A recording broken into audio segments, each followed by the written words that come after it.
Good evening, everybody, and welcome to our April 11th, 2022 Select Board meeting. We are out of executive session at 7:15 p.m., and I'd like to call this meeting back into regular session. And if everybody could join me in the Pledge of Allegiance. I pledge allegiance to the flag of the United States of America and to the republic for which it stands, one nation, under God, indivisible, with liberty and justice for all.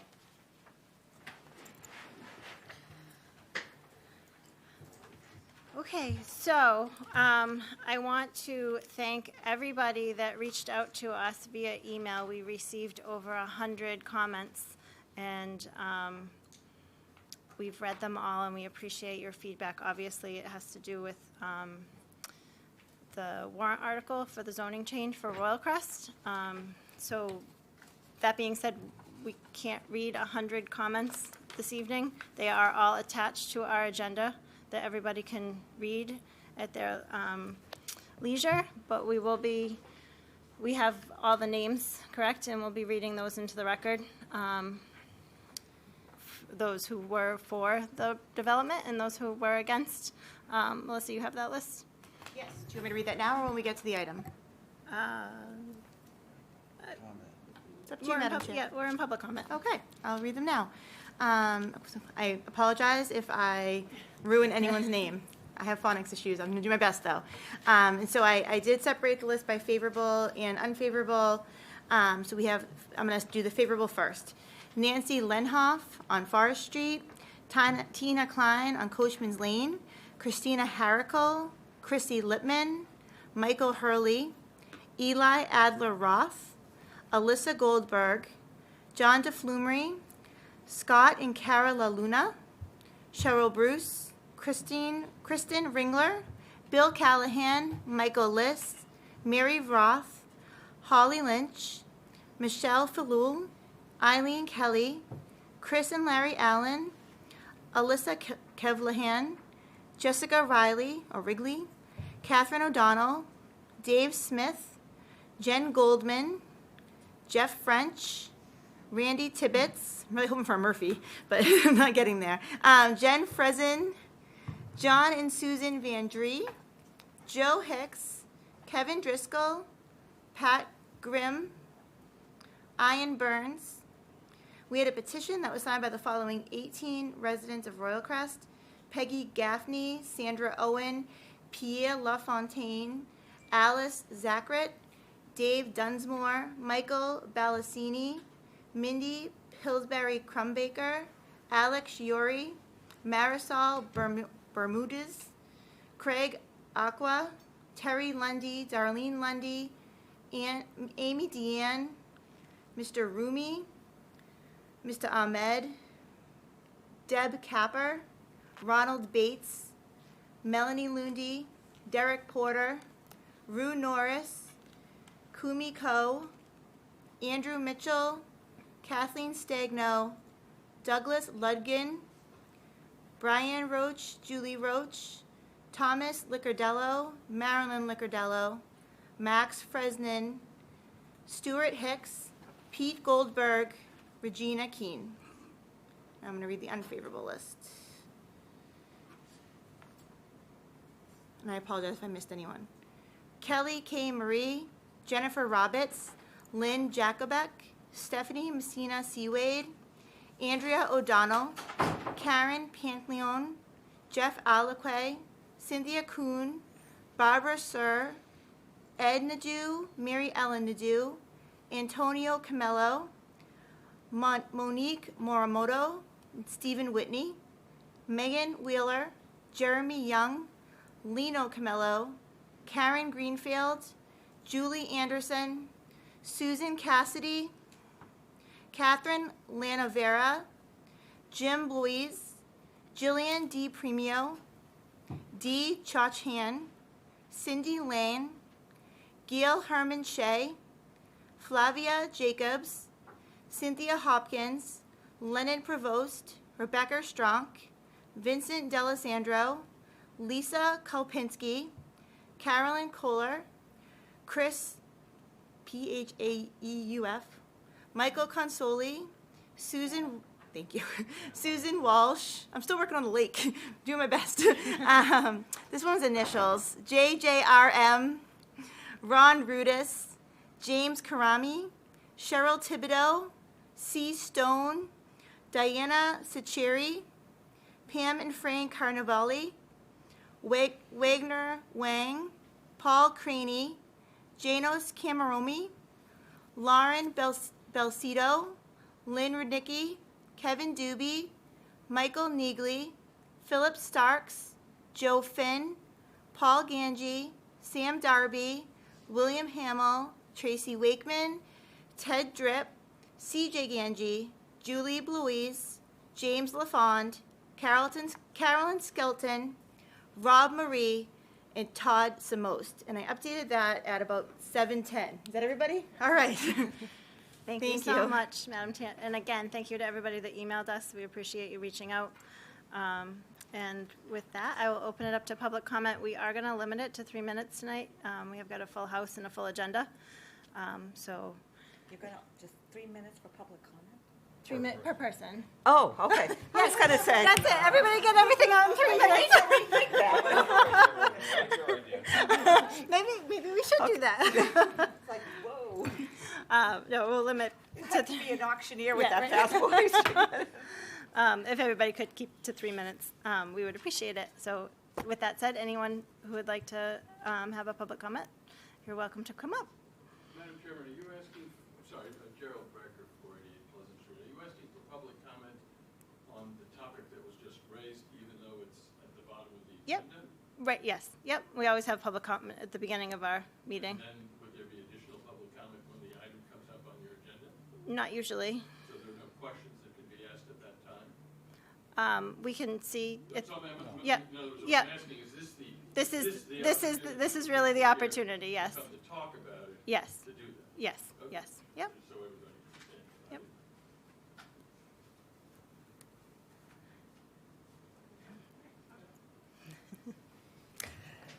Good evening.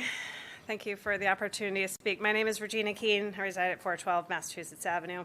For transparency, I serve on the Finance Committee, but I am not speaking tonight on behalf of the Finance Committee. I'm here to speak for myself. I'm here to show my strong support for the Royal Crest zoning article. There is no doubt in my mind that a redevelopment project will occur at the Royal Crest site. The question is whether or not we want to have a voice in the process, whether we want to be partners in this process, shaping our own future, or bystanders watching redevelopment happen outside of our planning process, because in my mind, that is definitely the alternative. It's also a choice of whether we want to benefit from the financial incentives that the town has negotiated in the 2 developer agreements, which if you haven't seen about, you can watch the Finance Committee meeting recording from April 6th. Short presentation. The financial benefits are significant, and I certainly am not going to comment on all the benefits tonight, but they're far and away more than we have gotten in other development project agreements or that our neighbors have gotten as well. Town manager did a great job sharing with the Finance Committee some of the other agreements that other towns have received, such as for Linfield Marketplace, and this is a really great financial agreement. Our town has seen a fair amount of growth over the past decade, and during that time, I served on the planning board and as a member of the select board, and I've seen quite a few of the development projects happen. And in not one of these projects did the developer put their money where their mouth is, so to speak, like they've done or shown a willingness to do in these development agreements. Specifically, the 2 $1 million payments to be made in escrow to be used for traffic monitoring and pedestrian safety studies, and towards improvements that may be needed to mitigate any issues that come out of that, as well as the per capita mitigation payment if the number of residents from this project exceeds what has been planned for. Those are huge financial benefits that I was really thrilled to see, but beyond the money, they're indicators of the type of true partnership that we could have with this developer if we choose to let them go through our process. Otherwise, we won't have that partnership. They'll do whatever they can do, and we will be bystanders. I also feel it's important to consider the fact that Merrimack College is growing with or without this project. If Merrimack College has to build elsewhere to house their growing population, then the units at Royal Crest will be filled with more families with school-aged children, and those children will come quicker than they would if this project was developed over a 10-year timeline. I could go on and on with the positives about all the incentives, so I'll leave it there to say I strongly support this project. Thank you.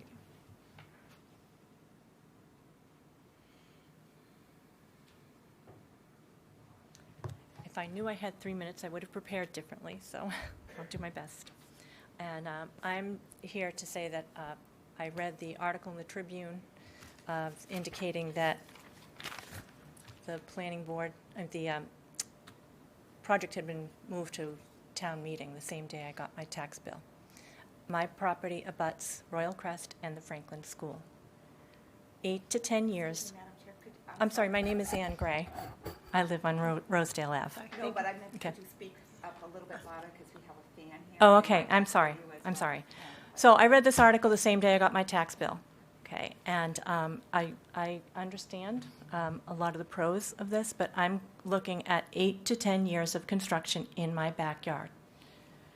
That doesn't count the construction that's going to happen at Franklin School. And what this article said is there was a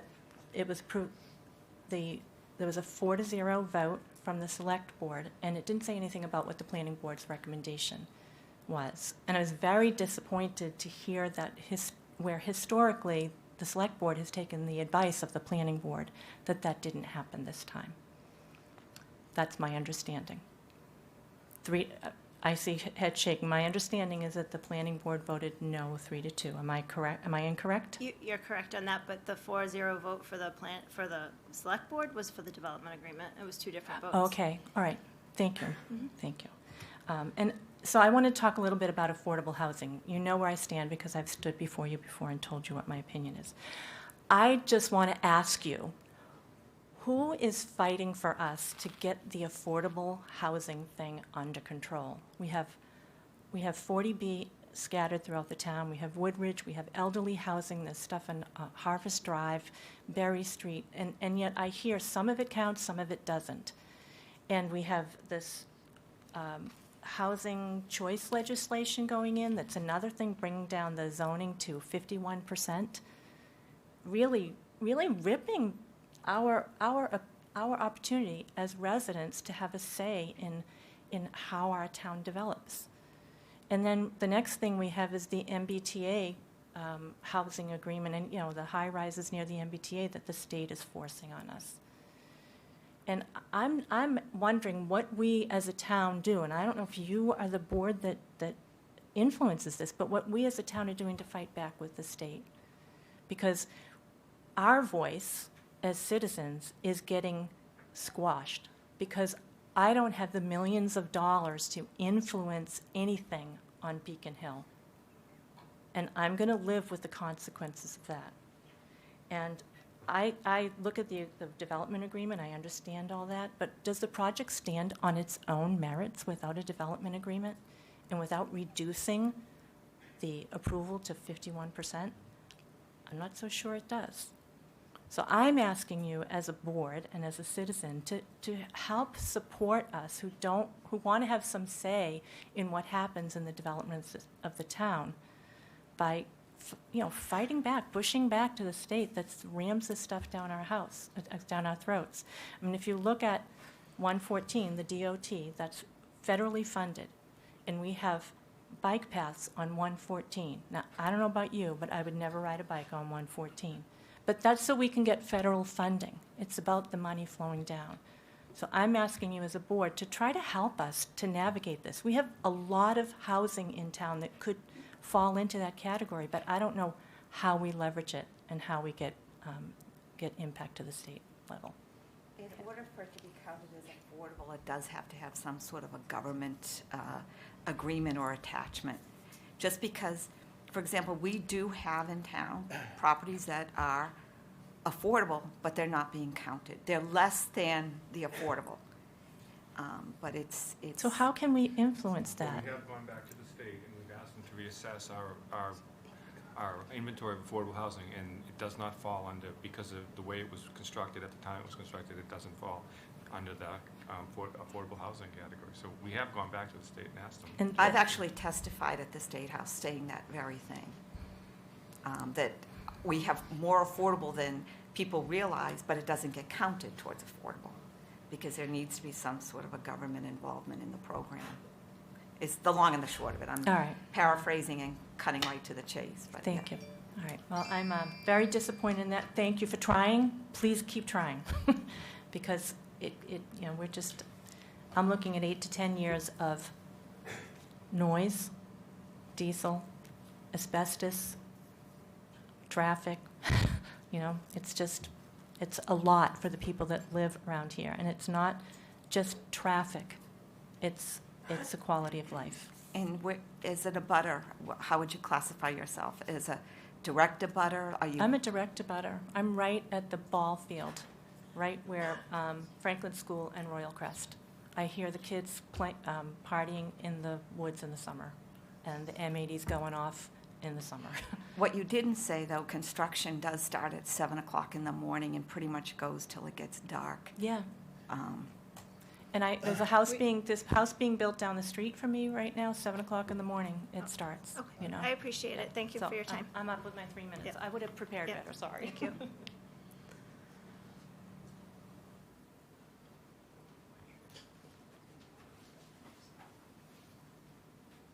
How you doing? Mike Consoli, 35 Meadowood Road.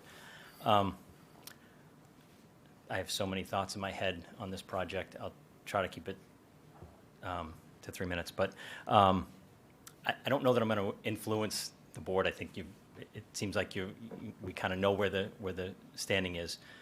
But I think it's important to just hear from us. You got a lot of comments, obviously, with emails from residents. I'd like to.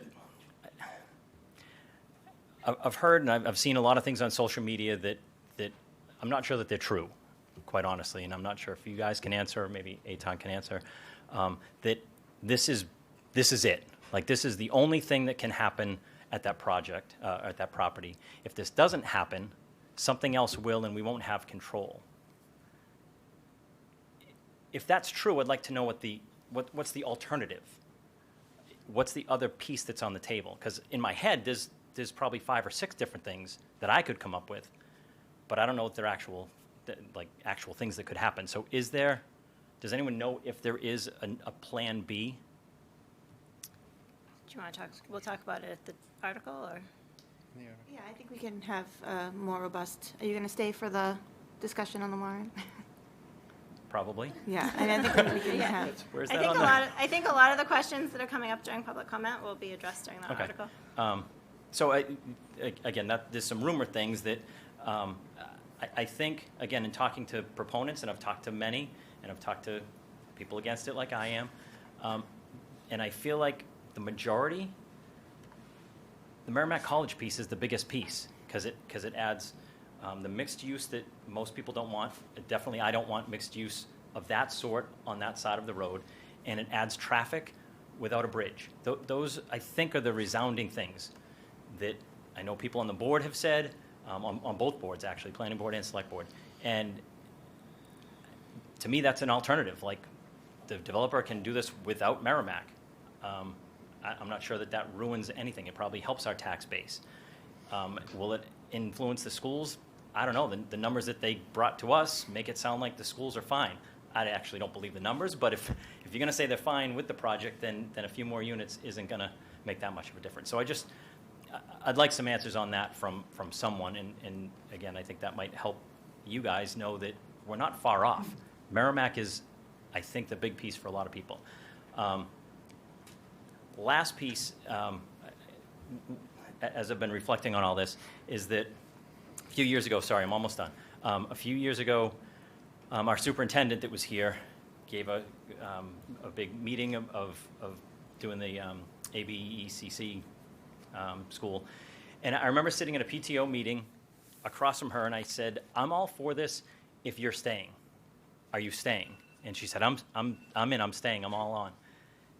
We know she didn't stay.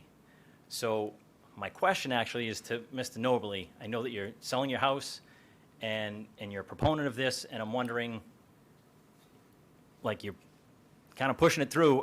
Are you staying? Are you here? Are you not going to be here? And I guess I would, you don't have to answer, but if you're not here, I think that should influence a vote, I guess is my point. So I don't know if you want to answer or not. This is public comment. You're commenting. We're going to have a discussion here as a board. So the discussion is appropriate as a board. Okay.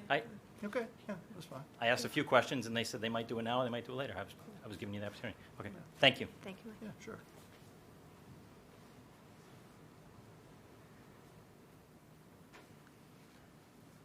Hi there, Ryan Schrender, 60 Phillips Court.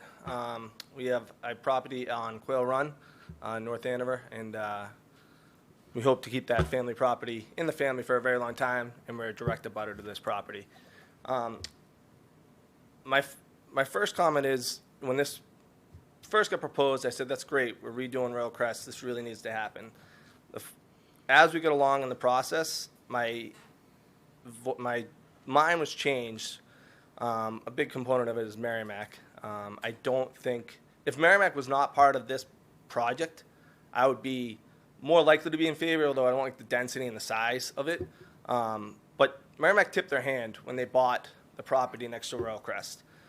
And they have said that they don't have the money to build a bridge across 114, which, you know, we've talked about, you know, the ramps and all that stuff. They paid $12 million for that property that was assessed at $3.5 million. What does that tell you about Merrimack?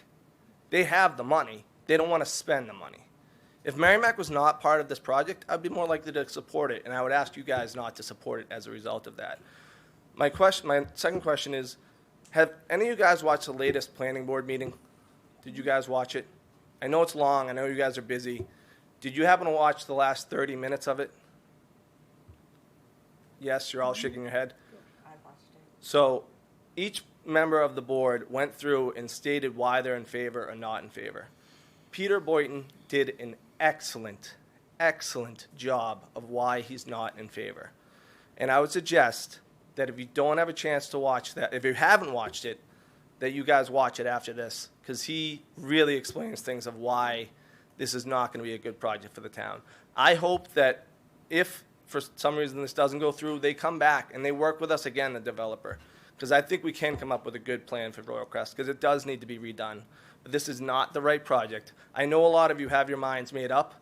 I would ask that you think as a town. I know there's money involved in this, but you have to think long term. And this is going to be a major project in town that's going to affect a lot of people, not just abutters. It's going to affect people on different streets with people cutting through. And I would ask each one of you to really think hard. Is this going to be a good project for the town in the long term? Don't look at the dollars. Look at it from a town perspective and open your minds to really thinking, is this good for the town? I appreciate my time. Thank you.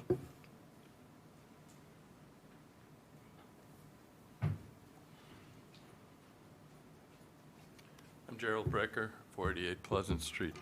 I have 3 points I'd like to make. One is this notion that, gee, if we don't accept this, we'll be at the mercy of the developers. Of course, we're just a poor little town and we have no recourse. Do you think this would happen in Wellesley or Weston or Wayland? No, it wouldn't. Or Manchester by the Sea or any of these other high-income towns? No, it wouldn't. These developers come here because they think they can push you around. That's what they think. Are you going to prove it that they're right, or are you going to act on behalf of the town? Because I've seen in the 30-odd years that I've lived here that this board, when it comes to we get very few issues that cause a lot of controversy and contention in the town, and then they get huge turnout at town meeting and all that. In every one of those cases, this board has been consistently wrong. The town has voted against everything that this board has tried to push through against the wishes of the town. At town meeting last year, there was a proxy vote on this project in the form of a housing moratorium. It lost because the moderator, for reasons that escape me, decided on his own say-so to say that it was a 2/3 vote. Now, all of a sudden, by the way, this whole project is not a 2/3 vote. But that vote last year at town meeting was a 2/3 vote, according to our esteemed moderator. The no vote only got 40%. The yes vote on the housing moratorium got over 60%. So there's a clear majority in this town that already voted no on this project. Why is that meaningless to the members of the board, to the select board? Why is that meaningless?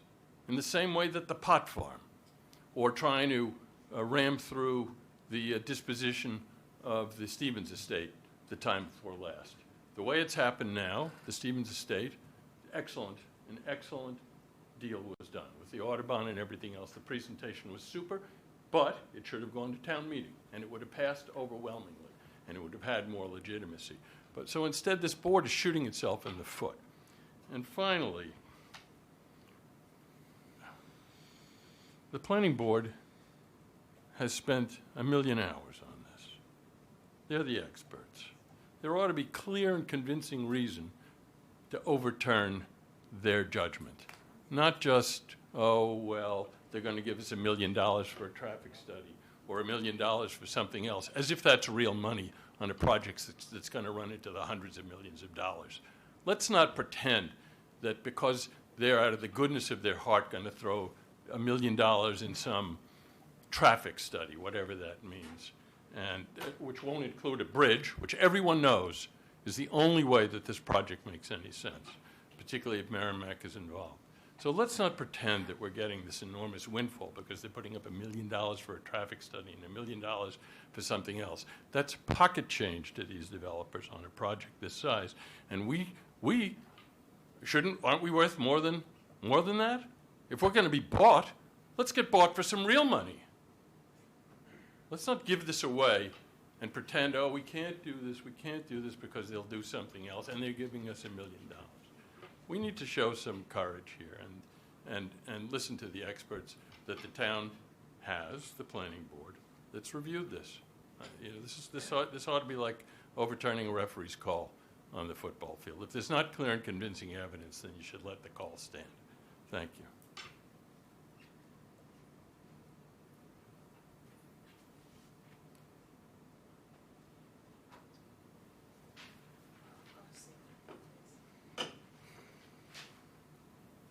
Hi, my name is Laura Craig Coleman. I live at 58 Fernwood. So I'm not sure that the planning board vote was as decisive as it just sounded in the last comment. I was there. I've been at all of these. And, except for the last public comment where Peter spoke really, really clearly against, there were a dozen or more public comments strongly in favor of this.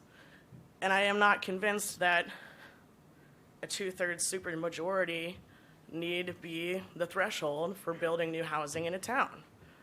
The folks that I know, the folks that I speak to, who are just starting families, who have just bought their houses here, do like having more options.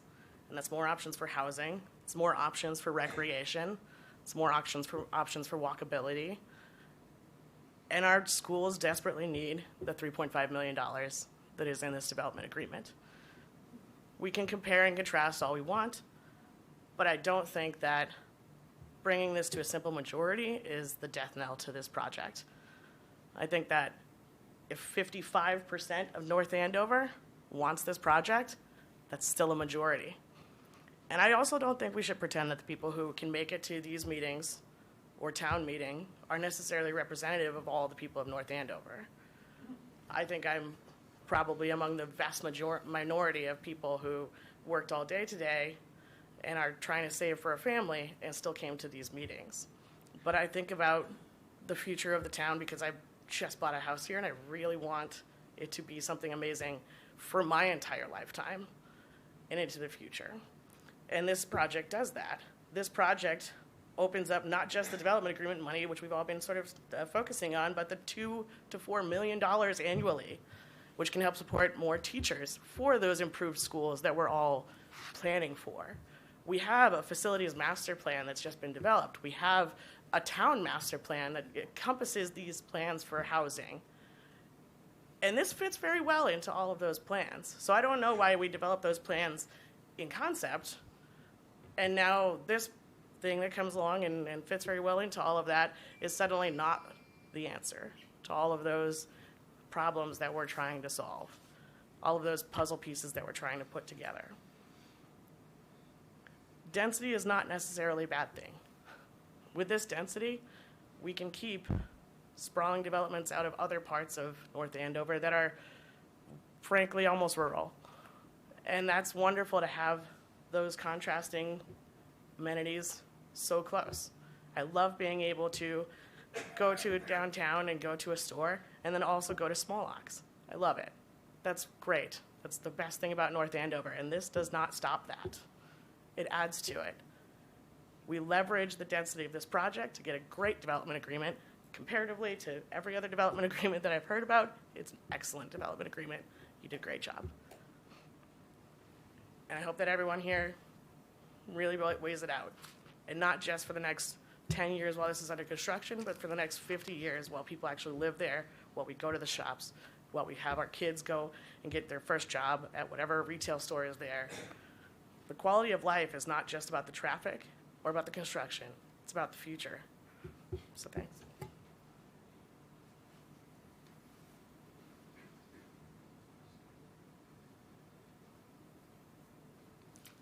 Any more public comment? Okay, thank you everybody for coming tonight. We will move on to our citizen petition for Jesus Melendez for an age waiver. Good evening. My name is Jesus Melendez from 38 Phillips Court, and the reason for my petition is for the age Could you waiver. speak up, please, Jesus? It's because they won't hear at home, and it's Oh, hard. okay. Sorry about that. Amplify, so don't worry about talking directly into the mic. If you can talk. Just got to talk louder. Okay, I apologize. The age waiver is for a possible position for the North Andover Fire Department. Thank you. Does anyone have any questions for Mr. Jesus? Hale, do you want to tell us a little bit about yourself and why you want the job or anything like that? Oh, This sure. is your opportunity. You don't have to. Yeah, sure. I'm 43 years old, and the reason I want the job is it's a childhood dream, just to be a firefighter. That's a good reason.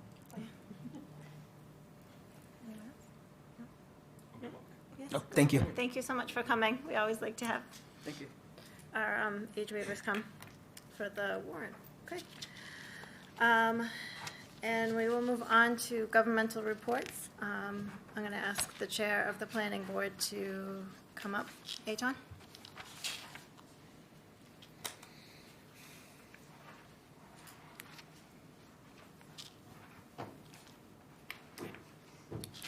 Thank you. Where would you like to start? How about we do an easier one? How about Article 27? Okay. All right, Article 20. So I'm here today to give you information. I'm not necessarily here to advocate for any particular position. If you have questions about any of these warrant articles, about the board's vote, about any facts or anything like that, feel free to ask, and I'll answer as many questions as you guys have. The first one, Article 27, amend the zoning bylaw by adding Part 13 inclusionary housing requirement. So this is what's called an inclusionary housing bylaw. We've actually been working on it for a couple of years now and finally got it together so that we could present it to town meeting. This was recommended favorable action unanimously by the planning board. What this does is that it requires any developer who is creating a certain amount of new units to include a percentage that are quote affordable. As Ms. Medeli was saying earlier, in order to have them count, it has to be part of a government program. And so this is a way to ensure that that happens, so that if someone builds at least 8 units, then at least 15% have to be, quote, affordable with an affordable restriction. What this does is that if we ever get to our 10% requirement, so as you all know, the state requires 10%. Once you hit that 10% affordable housing, then you have more control over projects that come before the town under the 40B process. If we get to the 10%, this is a way to stay there. It's not really a great way to get there, unless you have a really large-scale development. So, because if you have, you know, a 10-unit development, then 1 or 2 may be affordable. You're not going to really put a big dent in your numbers that way. But if you had a project like Royal Crest, or a project like if this had gone when we had Avalon, or if we had this when we did the Knights of Columbus project, we would have actually made a significant dent. But what it does is that once we do eventually hopefully get to that 10% and make sure that we stay there, it gives us a better chance of staying there. And so it also allows if instead of creating the units, in addition, they could use a fee in lieu. This is something that developers like. Sometimes it's harder, depending on the project, to actually build the units, but instead make contributions to our Affordable Housing Trust, which then gives us kind of more flexibility and options with how to fund affordable housing or first-time home buyer projects and loans and things like that. So it gives us a lot of benefits. Many of the towns around us have this, so we're really not losing out on development, because it actually is something that's a little bit harder for developers, but because all the other communities around us really have it, I don't think that there would be any pushback there. So that is the inclusionary zoning bylaw. Can Question? you just give us or can you define for us what an affordable unit is? Yep. I don't want to speak in percentages that I think it's 80% of the median, or? Yep, it's in the bylaw, so let's just make sure we have the definitions.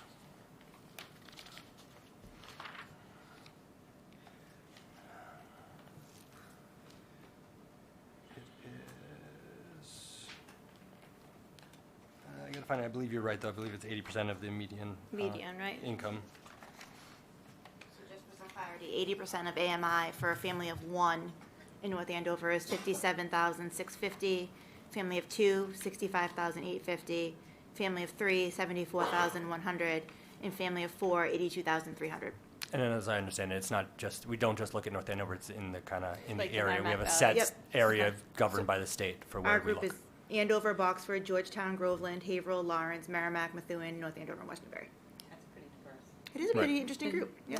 And it And would- then, does it put a cap on the price of the unit, right? Also has to be a certain percentage of, So there's so it's that, Isn't it just all tied together, that the income and the purchase price, so to speak? sort of 80%. yes. And I'm just bringing that up. I know there's talk about what we have for our stock, but anybody looks at Realtor.com, we've got, 15 houses on the market right now. There's an affordability gap in town based on what our income is and what the houses cost. There's a and big there- difference between affordable in quotations on the state definition and actual Actual affordable. affordability, Yeah. right? And then, This meets our state requirements. State It doesn't requirements. necessarily mean overnight that we're going to have more actual affordable housing. I mean, that's, again, a supply and demand issue, probably a lot more than it is a bylaw Right. issue. and what the cost, you know what the I medium do. sale prices are. We could go on for a little bit. When the interest rates were really low, even a high price was cheaper than rent. Right. Because the interest rates were so crazy low, 2.75 in some cases. Of course, they're up higher now, and I've got some compatriots in the room that could agree to that. But I'd like to just make for a statement that for you to hopefully agree to. But if it's a rental, only 25% of them have to be affordable, and they count the entire rental complex. For the 40B or in general? I think, because I don't know if it is in general, but I do It's a know. little bit different because they're not Right. doing this under 40B. Right.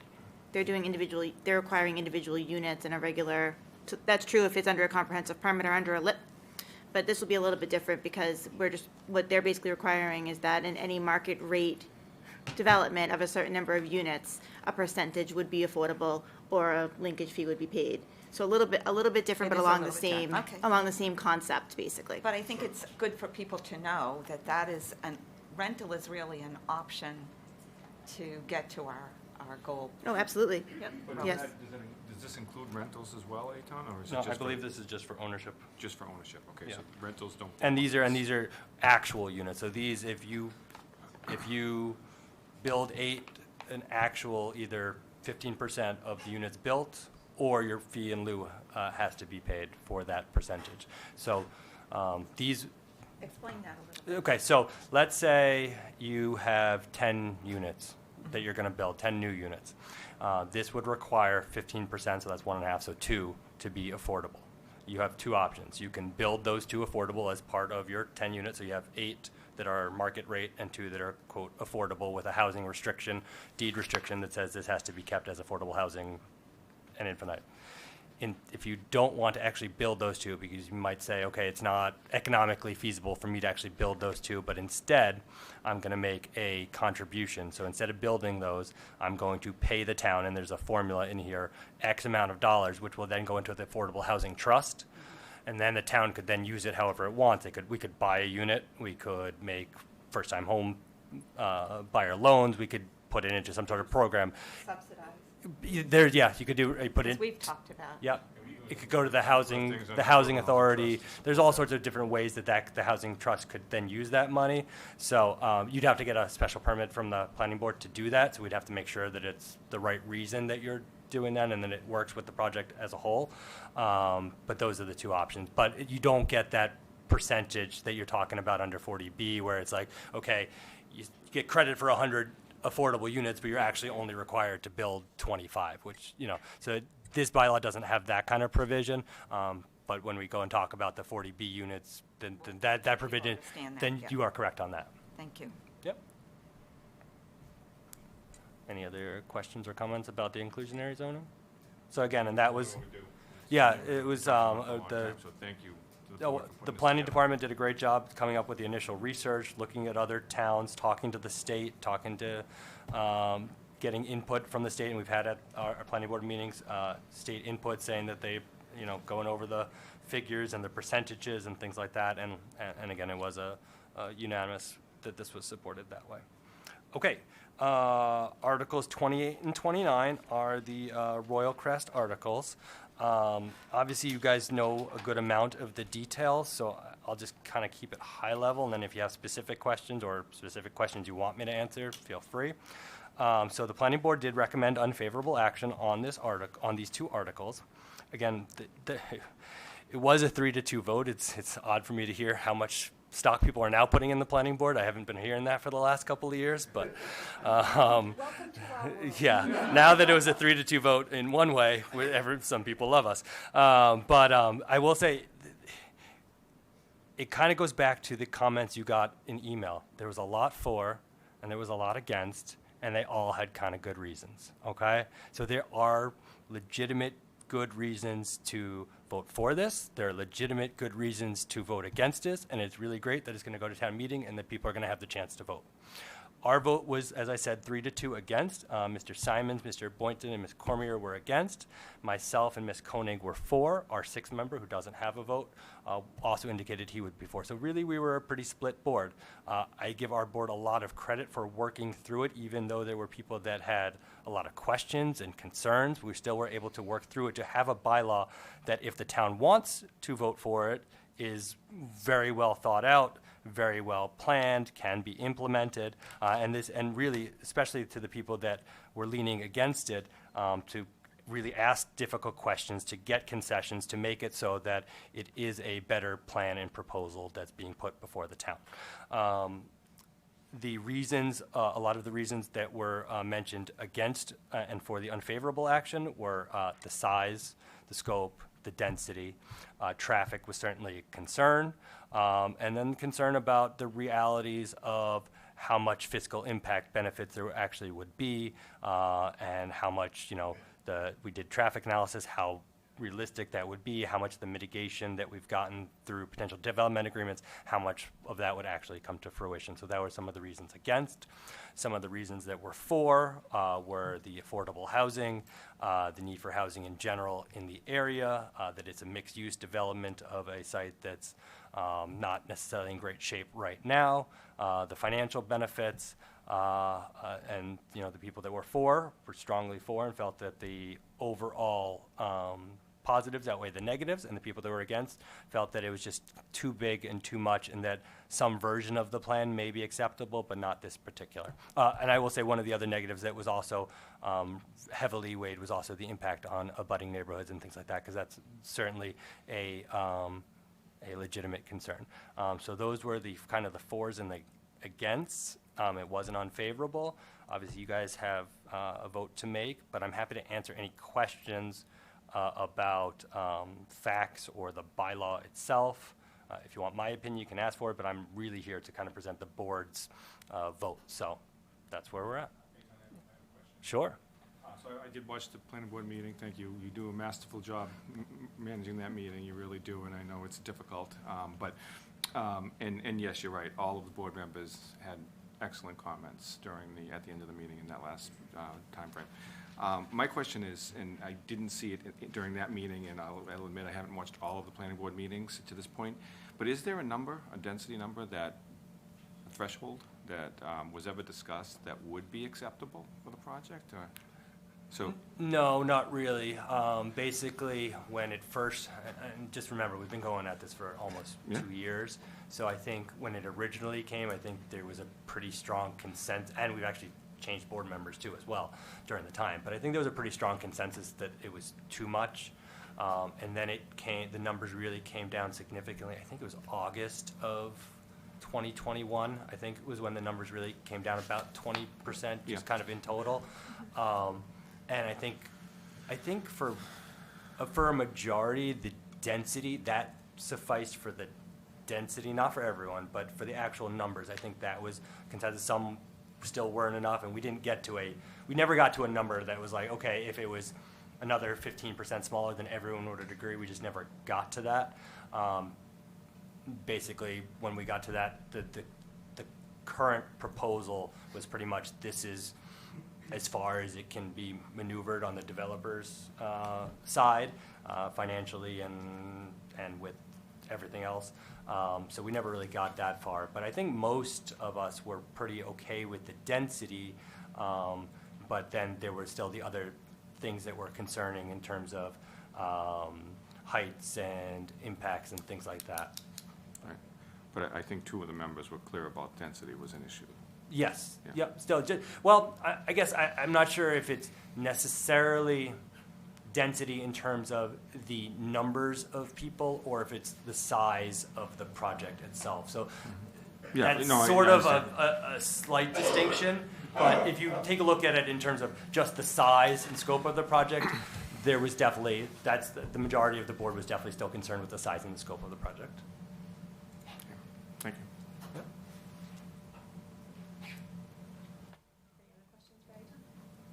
I guess I would just only add it, as you said, I think the work was tremendous.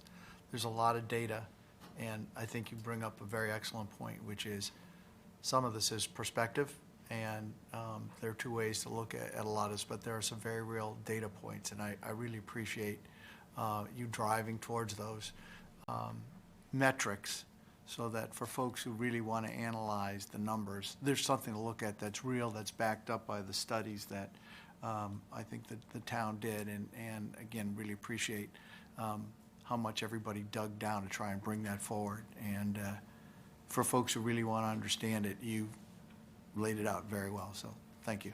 All right. Oh, the quantum of vote, that was kind of talked about before. We don't have a choice in that. The quantum of vote changed. Well, what would be the quantum of vote? Where it used to be 2/3 is now 50% for this particular bylaw because the state law changed. We have no say. Basically, if the state law says that if a bylaw or ordinance in a city meets certain criteria, then it's a 50% vote. If it doesn't meet that criteria, then it's a 2/3 vote. So for instance, the inclusionary zoning bylaw doesn't meet any of the criteria in the new Housing Choice Act, so that stays as a 2/3 vote. This one does meet the criteria of added density and the by right multifamily, so therefore it has to be a 50% vote. We don't really have a choice in that. Thank you. So just wanted to, because I know that was mentioned before. All right, I'll be here if you have anything else. Thank you so much, Eitan. We know how much work you guys do. The planning board has put hours and hours into this, and we really appreciate it. Next, we'll have our Director of Community and Economic Development, Andrew Shapiro, and Town Council for the MBTA multifamily districts guidelines. Thank you. Andrew Shapiro, for the record, Director of Community and Economic Development, here with our Town Council, Suzanne Egan. If you'll allow me a moment just to get my presentation set up on the computer, I'd appreciate that.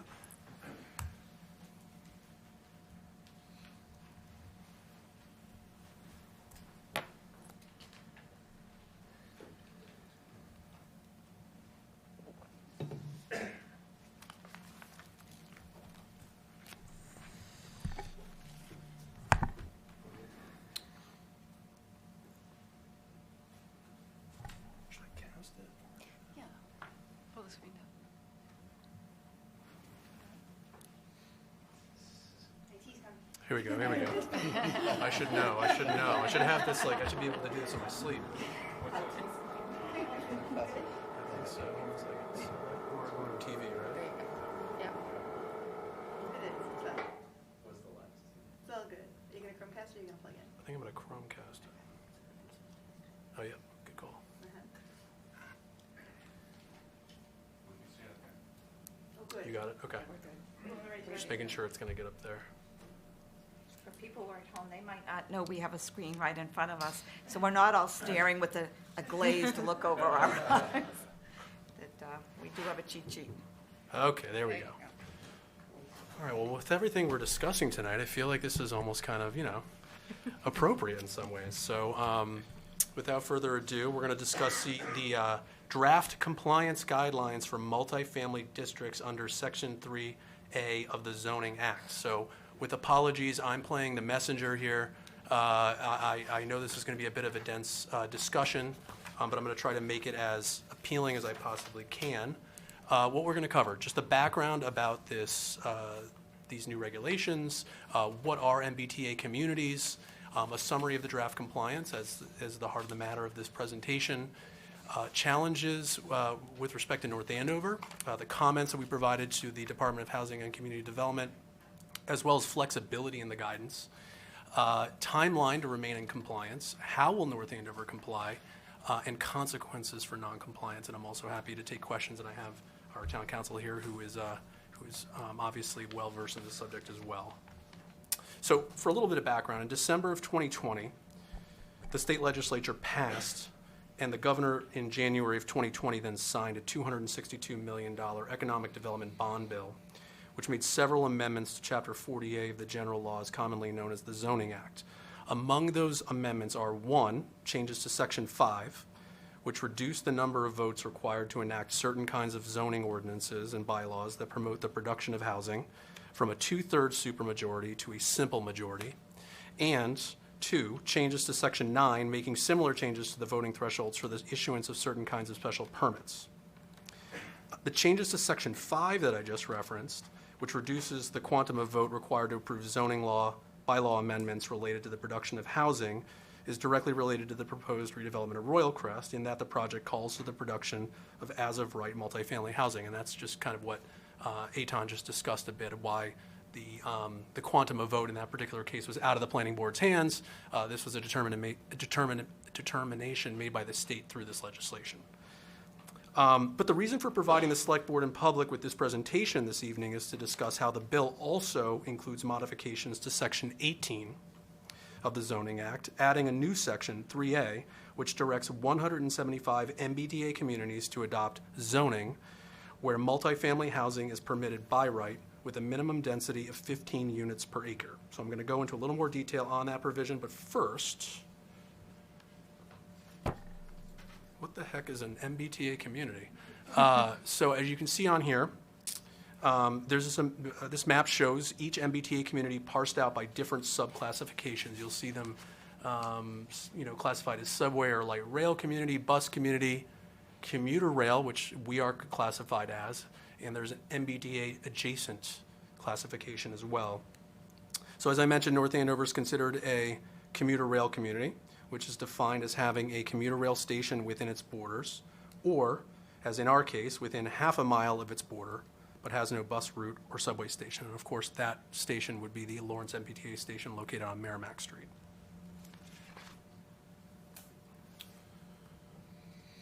So to get into some of the information about this draft compliance. As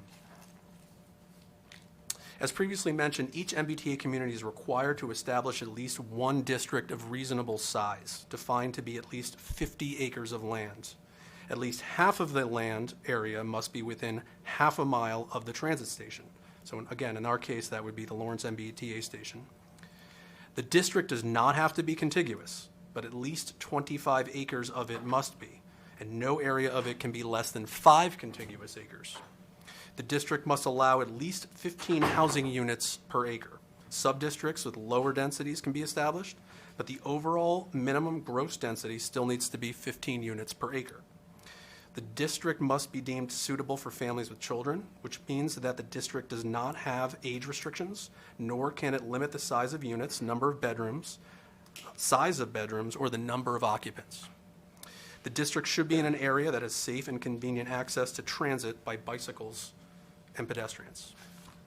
The new multifamily district must allow for at least 15% of units as a share of a commuter rail community's total housing stock. So in North Andover's case, this represents 1,787 units, which is 15% of the 11,914 total housing units that are shown to be in North Andover's housing stock as of the 2020 U.S. Census. Districts can include existing multifamily units as long as they would be allowed to be built as of right under the district zoning. There is no requirement nor expectation that a multifamily district will be built out to its full unit capacity. To be clear, there is no requirement nor expectation that a multifamily district will be, oh, I'm just repeating myself there, sorry. And unit capacity is not a mandate to construct a specific number of housing units, nor is it a housing production target. Section 3A requires only that each MBTA community has a multifamily zoning district of reasonable size. The law does not require the production of new multifamily housing units within that district. So now, given everything we've discussed thus far, North Andover does have some challenges in being able to comply with the new regulations as far as we see it. As noted earlier, at least 1/2 of the land area of an MBTA community's district that can accommodate by right multifamily housing must be within half a mile of a transit station. In North Andover's case, that is the Lawrence MBTA station on Merrimack Street. This map shows the area of North Andover that is within that half-mile distance of the Lawrence MBTA station. This area is approximately 6 acres in total, bounded on one side by the Shawshene River and the Lawrence line, and Route 495 on the other. This map zooms in on the area and more clearly shows its proximity to the river. As you'll see by the winding orange line, I realize that might be a little hard for some in the back to see, as well as to 495. And you'll notice with 495, not only do you have the highway itself, but you have the off-ramps that push out a little bit on each side. Where is Lawrence on this map? Is it on the right or the left? It's on the left. So this line is on the Lawrence side of 495? Correct. Okay. But the shaded blue area is still North Andover, to be clear. We do have property on that. People are unaware that that is North Andover property, even as you go over the bridge, or under the bridge. This map shows that a significant amount of the area is covered by the 100-year floodplain, which is represented by the pink shaded area. And again, I apologize to the folks in the back if that shaded area doesn't look clear. This would require a 1-to-1 replacement of any flood storage capacity removed as a result of new development, which would complicate the ability for this area to be redeveloped for by right multifamily uses, as contemplated by the amended portion of the Zoning Act. This and the fact that 495 cuts this area off from the wider North Andover community makes this area most likely unsuitable for the concentration of multifamily housing called for by the new legislation. And I do want to be clear here, we're not making a hard and fast judgment on the ability for a developer to come in here and build multifamily housing. It's just to say that there are mitigating circumstances in the form of the 100-year floodplain in particular, the kind of isolation of this area across 495, and the fact that 495 itself cuts into the area, kind of constricting the amount of area that can be used for any type of development, whether it be multifamily housing or something else. So that's only just to suggest that those are challenges. So DHCD offered a public comment period, which expired at the end of March. We submitted comments demonstrating that the town would have a challenging time implementing the guidance as currently written, given the constraints of the area of North Andover that is within half a mile of the transit station, and given the unit capacity required of commuter rail communities. We advocated for a reclassification to an adjacent community, which would lower our unit capacity requirement to 1,191 units, which is 10% of the town's 11,914 total housing units. Bear in mind that DHCD is processing the comments they have received and will issue final guidance in the near future. Therefore, it remains to be seen how North Andover will comply with these new provisions of the zoning law. That said, even if the guidelines were to remain unchanged, which is unlikely, there is some flexibility built into the current guidelines. And I apologize, this is where it gets a little even denser than what we've gotten so far. So flexibility in the current guidance. The guidance states that an MBTA community that has some land area within half a mile of a transit station located in another MBTA community shall comply with the statutory location requirement if a substantial portion of the multifamily district is located within the prescribed distance. That unfortunately does not apply to North Andover since our area is only 6 acres. So again, we're a community that doesn't have its train station within itself. We're abutting a community that has it. We have an area that's within half a mile, but there's no way we could get half of our required land area for a 50-acre site within that little tiny extension that was shown on the map. The guidance currently states that absent compelling circumstances, at least 1/2 of the land area of the multifamily district should be located within half a mile of the transit station. The multifamily district may include land areas that are further than half a mile from the transit station, provided that such areas are easily accessible to the transit station based on existing street patterns and pedestrian connections. So there's a little bit of flexibility there.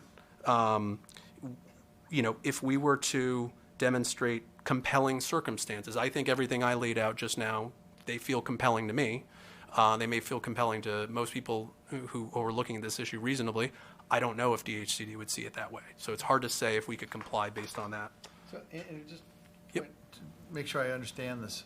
So if you say get outside of that half mile, that means what the state's looking for is it would be reasonable or easy access, however we want to define that, to transit from more than a half mile away, in this case, to Lawrence T station, which would mean somehow you've got to get down Mass Ave under 495 across 3 exits or 2 exit ramps.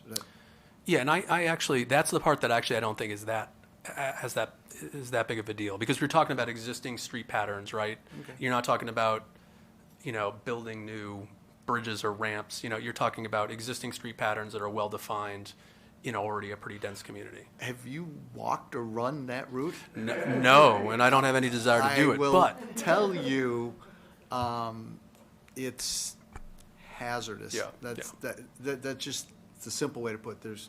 So anyway. Yeah, that's fair. That's fair. But to continue on, so it goes on to say that in unusual cases, the most appropriate location for a multifamily district may be in a land area that is further than half a mile of a transit station, where none of the land area within the half a mile of a transit station is appropriate for development of multifamily housing, for example, because it comprises wetlands or land publicly owned for recreation or conservation purposes. The MBTA community may propose a multifamily use district that has less than 1/2 of its land area within half a mile of a transit station. To the maximum extent feasible, the land areas within such a district should be easily accessible to the transit station based on existing street patterns, pedestrian connections, and bicycle lanes. So again, to your point, Chris, there might be some challenges there, because you're right. I mean, it's a busy. Those are busy streets. There may not be the appropriate bicycle facilities, and in some cases, there may not be the appropriate pedestrian facilities. But it would be our job to make a case that it is more appropriate to site these, the majority of our district outside of the half-mile distance. And another thing to take into consideration is bus routes as well. The ability for people to get on a bus route that's within a logical distance, and to connect to the train station with that. Okay.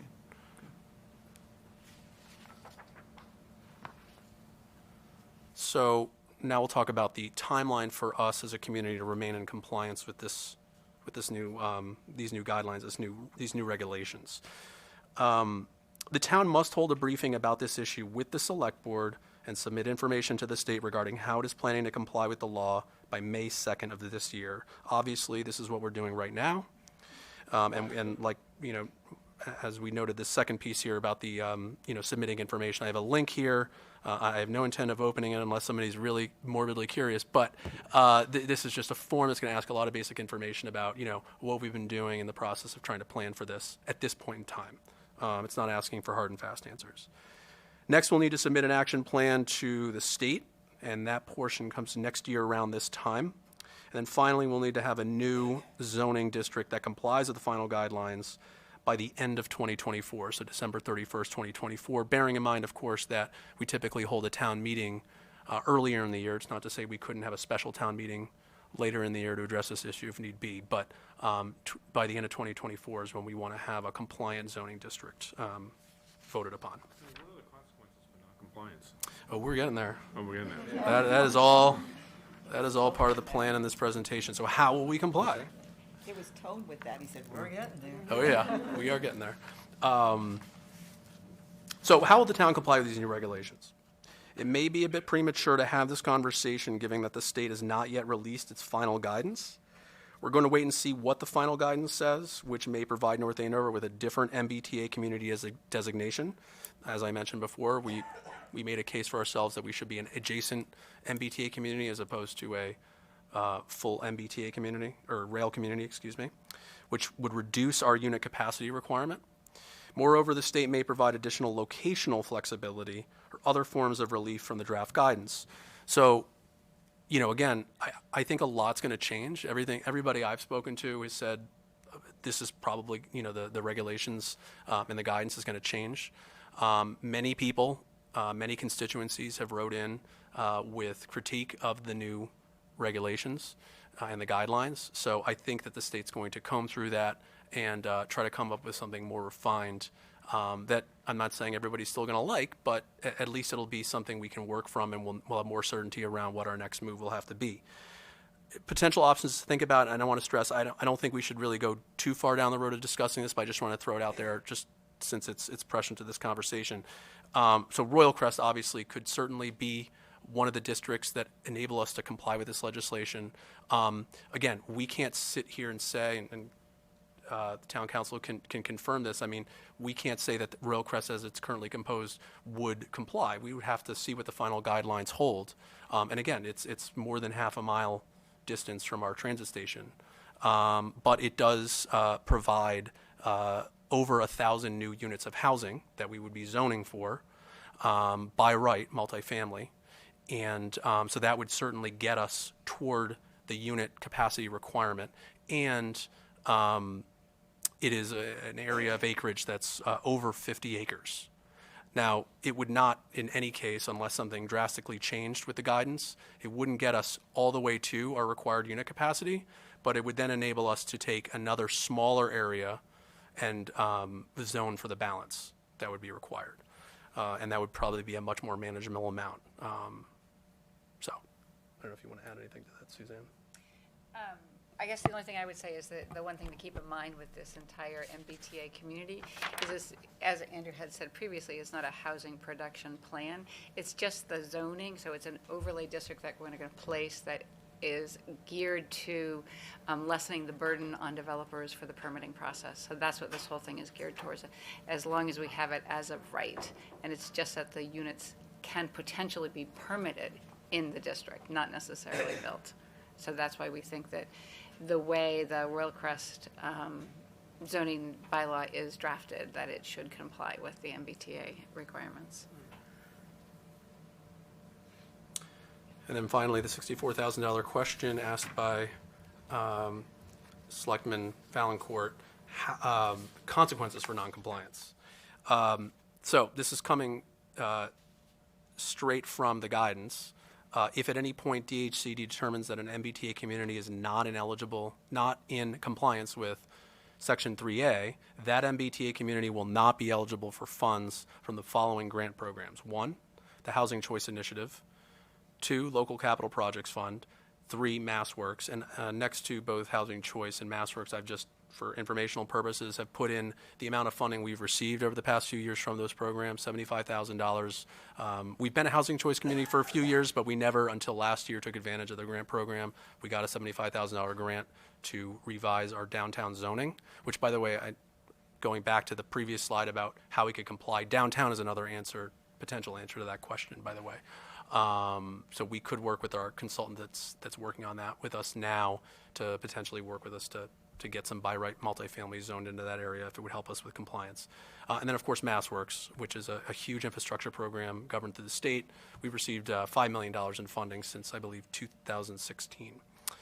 DHCD may, in its discretion, take noncompliance into consideration when making other discretionary grant awards. And I would just also add, and I'll let the town council speak to this as well if she wants to add anything, is, this is while it's not a mandate to produce housing, there is a mandate to create the zoning for this housing.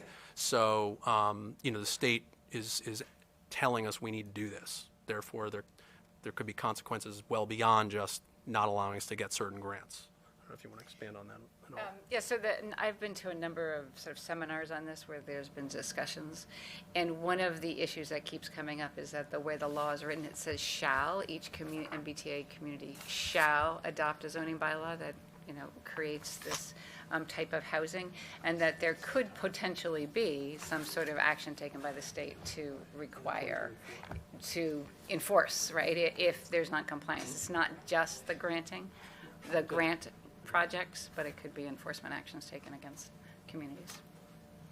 There's always that potential. That's it. That's it. Can we ask any questions? Well, I certainly think your comment about being an adjacent community is very relevant, because we are not, we do not have a station in our town, and it is not in a place that is easily accessible, as Selectman Nobley said. And in fact, we've tried in the past, right, to get a station, and we've been denied. So just for that reason, it's like we should not be considered an MBTA community.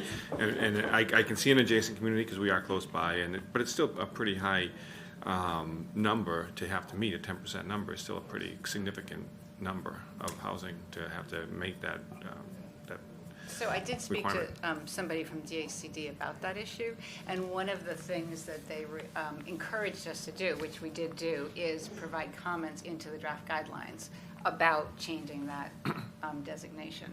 So I thought that was pretty encouraging, that somebody was saying, you should definitely let us know about this. Yeah. And they can look at it as a Did you say when they would get back to us on that request? I feel like that was in there, but So it was just, we were just submitting comments like everybody else. So really what we're waiting for, I don't think they're going to respond directly to us. Okay. I think what they're going to do is they're just going to issue the final guidance or the guidelines.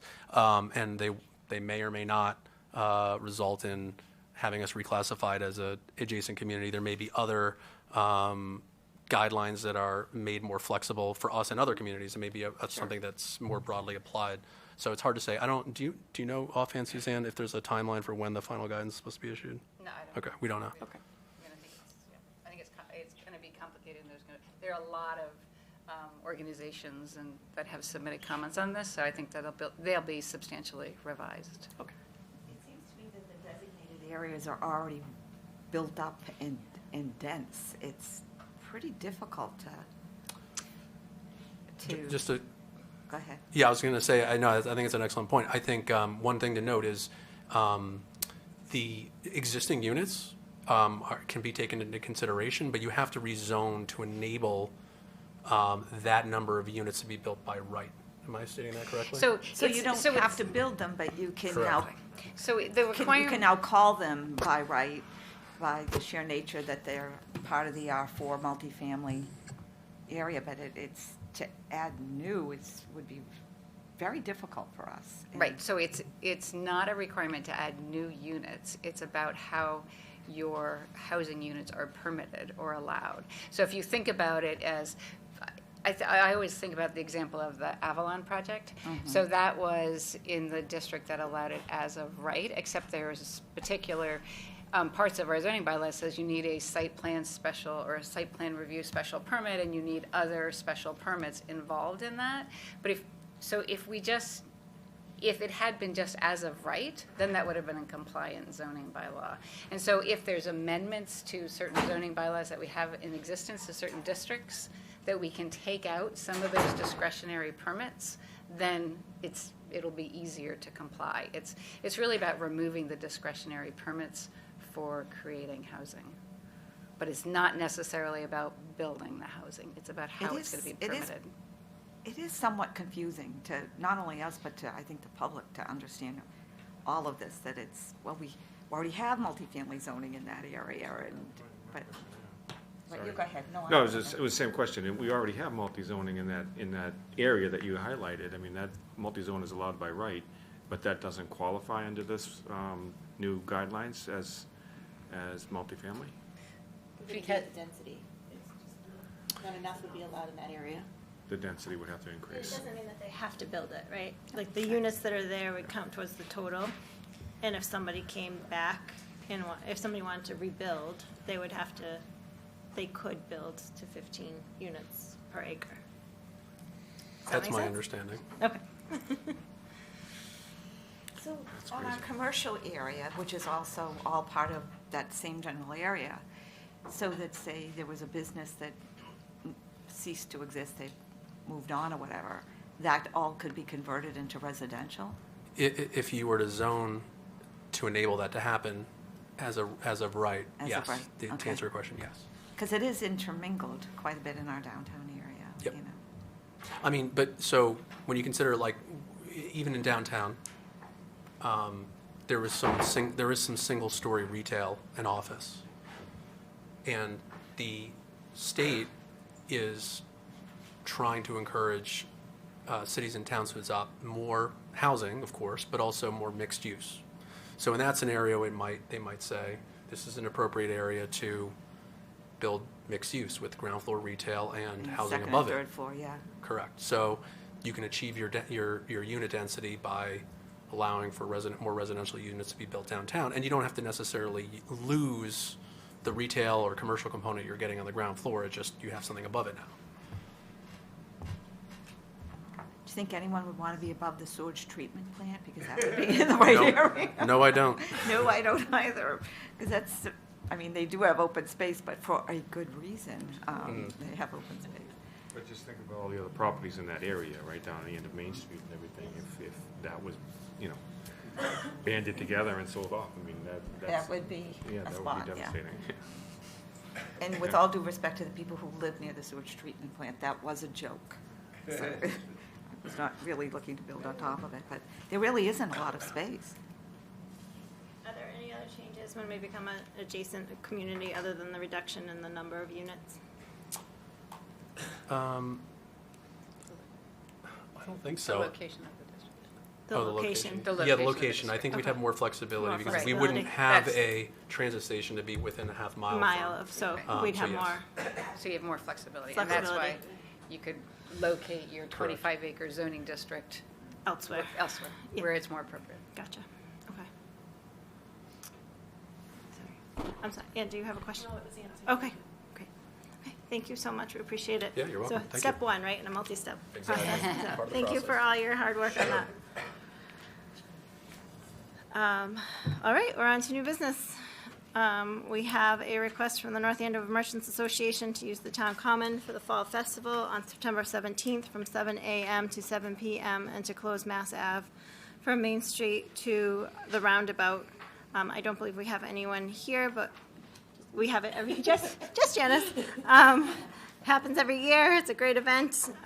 They always do a good job. Do you have anything to add? No, it was amazingly successful last year, and we really look forward to maybe even making some changes to it and, having another fabulous year. All right. But we're- All right, I have a motion. Request by the North Andover Merchants Association to use the town common for the Fall Festival on September 17th, 2022, from 7 a.m. to 7 p.m., and to close Mass Ave from Main Street to the roundabout. I'll second it. I have a motion and a second. All those in favor? Aye. All right, we will have a fall festival this year on September 17th. Hope to see everybody there. Always take help. All right, and we'll move on to a request from our town treasurer to enter into a 5-year contract for the postage meter. She did a wonderful job giving us the comparisons of what the different contracts were. She did, and obviously there is a financial benefit to going with a 5-year contract rather than a 3-year contract, and per the way that we vote our contracts at town meeting, any contract that's longer than 3 years needs the approval of 4 out of the 5 select board members. Madam Chair, I would move approval. I would second. Have a motion and a second. All those in favor? Aye. All right, we have a postage meter for the next 5 years. All right, and we will move on to our surplus property policy. We're not asking you to vote on this tonight.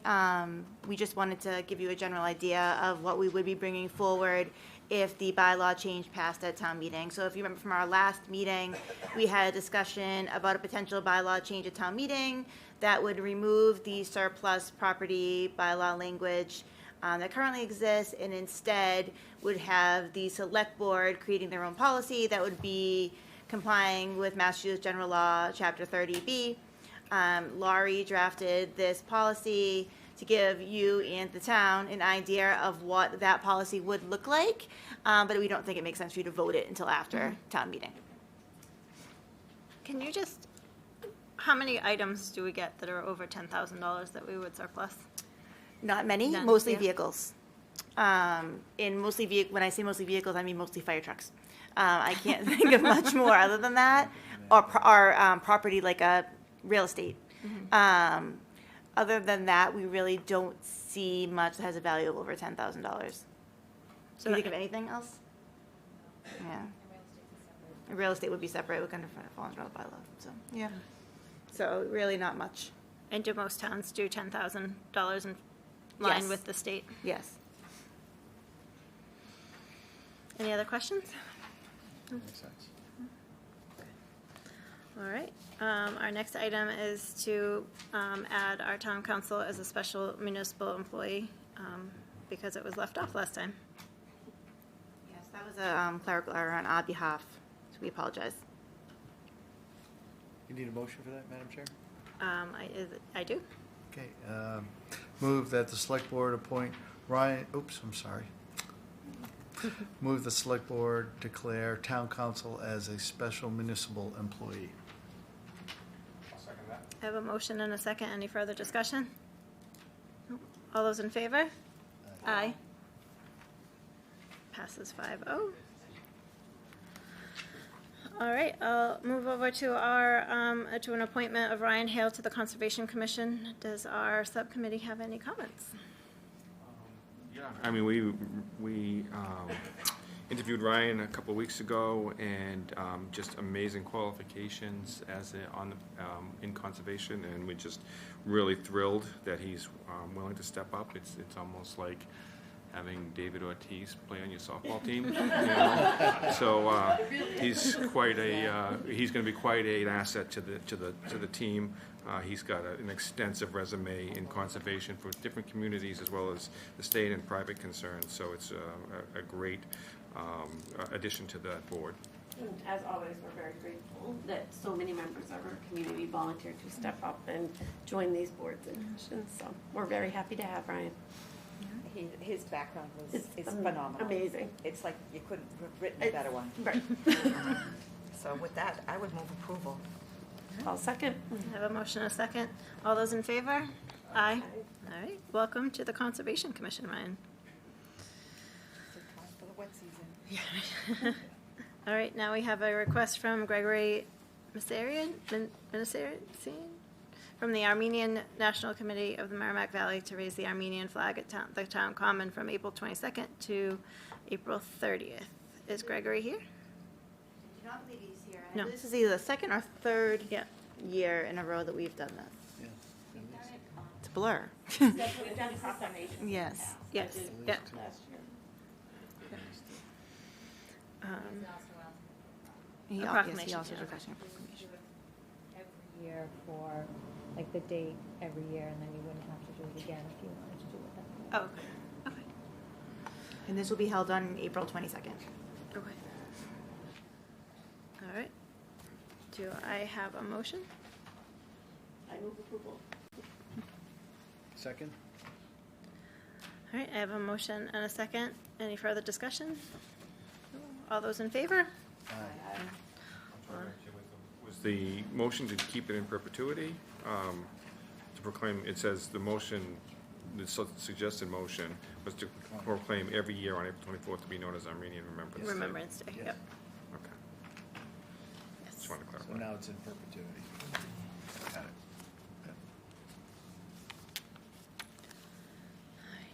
Let's see, next we have a request from, I'm not gonna say this right, neurofibromatosis, Northeast, for the annual Coast to Cure Cycle event on September 10th, 2022. Do we have anybody here for that?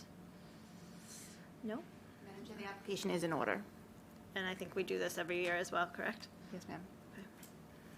So I'll move that the select board approve the request of the neurofibromatosis Northeast for the annual Coast to Cure Cycle event on September 10th, 2022.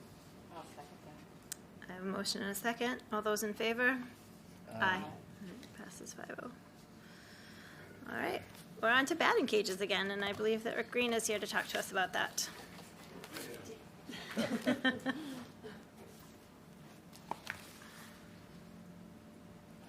did not bring my laptop, but I do have hard copies if any members of the board would like to. I have it. I have one. Thank you. For the record, Rick Green, 357 Ray Street, representing North Andover Youth Baseball. I am the continuing fields director of maintenance. So I have two projects to present tonight. One is the replacement of the batting cage at Carl Thomas Field Complex. For those of you who are not familiar with the batting cage, it's located by 198 Mass Ave, the office complex, between that and what we call Carl Thomas Field Number 1 or upper. So the current condition of the batting cage, it's a chain link fence with poles constructed. It's got a netting over the top. It's in serious disrepair.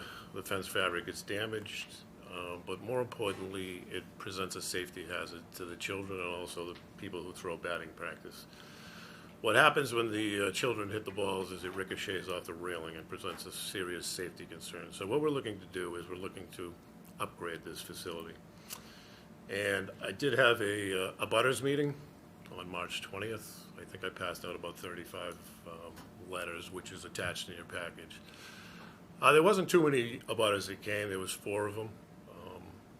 They were all in favor of it. I think comments that came up were concerned about a large tree by the batting cage, which we have no intentions of altering in any way. And one other gentleman had a comment about the fencing we're proposing around the cage. So let me just tell you a little bit about what we're proposing, and I'll address his comment. So the current cage right now is about 14 feet wide by 60 feet long, 12 feet high. We're proposing a 14-foot wide cage, 70 feet long, which will extend about 10 feet closer towards the playground, but it will have no impact on it. That also will be 12 feet high. So with the concern of, I know we've had some issues at McAvoy about securing that batting cage in the past, so what we came up with is our proposal is to put 6-foot-high chain link fence around the batting cage and have a locking pedestrian gate. Right now, the batting cage has a lock on it as well to keep people out after hours.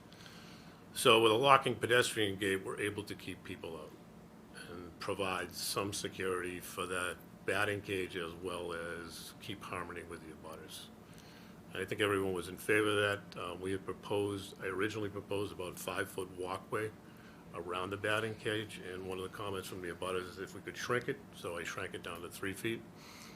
We're proposing an artificial turf surface. If you're familiar with the surface right now, it's stone dust. There's a lot of weeds in it. It's not appealing.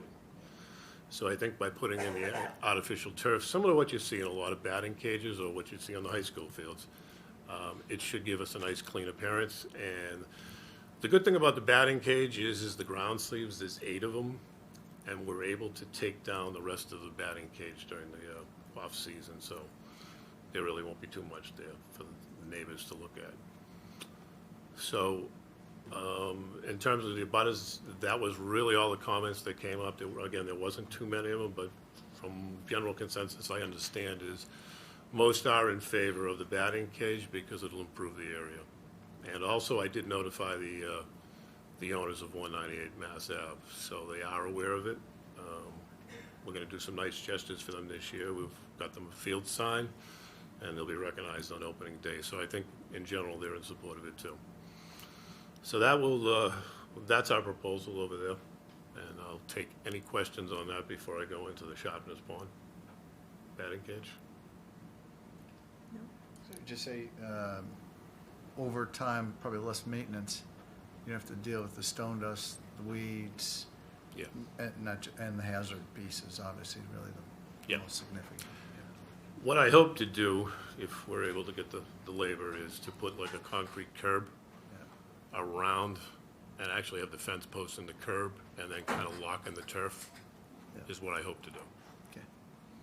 But it'll be, we're proposing black vinyl coated chain link fence, which is pretty much the norm.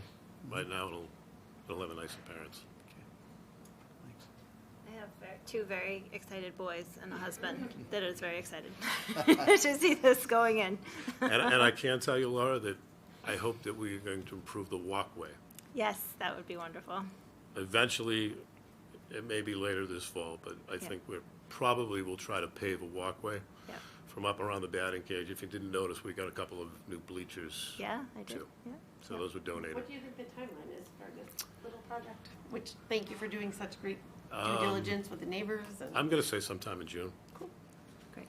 We're going to allocate a little money towards Yeah. it, but, so we will improve that area that you had spoken to me about last year. I appreciate that. We'll probably, we'll replace the retaining wall that's falling down, and I hope to Yeah. have a 10-foot wide path paved from up around the batting cage down to the concession area, so slowly we'll make some more improvements as we come out of COVID and there's more funds available.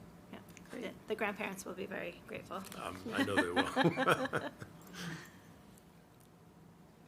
All right. And Sharpness Pond, right? Sharpness Pond is a fairly easy one. So one of the board of directors has donated a batting cage, and this is a lot more simple. We're not proposing any fencing out there. I don't really think chain link fencing would deter anyone out there from vandalizing it. So this is just basically 8 ground sleeves that'll get cast in the ground, and it's just pretty much 3 or 4 upside down U's, and there's netting. So the plan is to take that down every year as well. And that, for location purposes, that's located between the first baseline of what we call Sharpness Pond Field Number 1, which is the closest to the parking lot, and center field of Sharpness Pond 2, which is a backdrop to the recycling center. There are no neighbors, so I did not have an abutters meeting. I don't think I would have got much comments. Rick, do the sleeves get capped? Yes, we can put caps on them. Yeah, okay. Yeah, there's another thing we can do too, is we can set them closer to the ground. Okay. But yes, we'll do something, so they're not a tripping hazard. Okay, great. All right, any other Any questions? questions on Sharpness? Nope. With that, I'll take a motion. Second. A motion and a second. All those in favor? Aye. All right, thank you so much, Rick. Thank you very much. When's the parade Should we, again? can we take Dave out of order? Okay, coming up. Dave, do you want to keep going with batting cages? Yeah. Oh, we're swinging away? All right, well, so, the request is the same, that, I don't know if anything, when we came away from 2 weeks ago, somebody was going to survey the abutters and see if they had a big problem with it. And I have a sword to fall on, because we had a little bit of an Abbott and Costello skit in my office earlier today, where everyone else thought they were going to talk to the abutters. So my thought process is that we should allow the trial period, and we can alert the abutters that we're having the trial period, collect any comments that they have during the trial period, and address it that way. I apologize for that. That's on me. So I apologize, Dave. It's okay. I will pledge to everybody that I will personally put signs up there telling them not to use it early in the morning and the things that annoy everybody. But it's like Rick was describing at Sharpeners. It's a temporary structure. It's just basically electrical conduit in an upside-down U, you know, every 10 feet and a big net over it. Those are actually really safe because they absorb the shock. If somebody happens to hit the pole as opposed to the net, the pole it's not planted in the ground, so it just gives and the ball drops. So it's the safest possible way to do it. And where we're proposing putting it is kind of as far away from everything as you possibly could find in the park. So should really be a pretty easy thing. Were there going to be shortened hours with it also? Yes, we had shortened the hours for the other one as well, I believe. Yeah. The big issue is, you know, unlike a permanent cage, you can't really lock it. Yeah, I know. You know, so you can't stop somebody from going out there. So all you can do is hang signs and say, please respect the neighbors. Don't use this before 9 a.m. on Sunday. You know, which is what obviously bothers folks. Maybe I can swing by there Sunday mornings and look for troublemakers. And certainly the neighbors can call and, Yeah, I mean, complain and if it's a problem, and hopefully people will comply. Hopefully people will respect it. Yeah. And it's a shortened season too, that you need to batting cages as well, Right. The spring is the big crunch, right? When the high school teams are there and all the the bigger youth program is in the spring, and then everything shrinks in the summer. Right. So one is plenty in the summer. We don't need two in the summer. So We agreed that we would do it only for April and May, correct? yeah, I guess we were hoping for the first week of 2 of June, Okay. because that's when the kids' season ends. And then just opening up. And then the other one we'll take down in mid-August. Had comments. Have a date. And then the hours that they recommended were 8 a.m. to 8 p.m. That's fine. In fact, for weekends, I'll tell them not before 9. Thank you.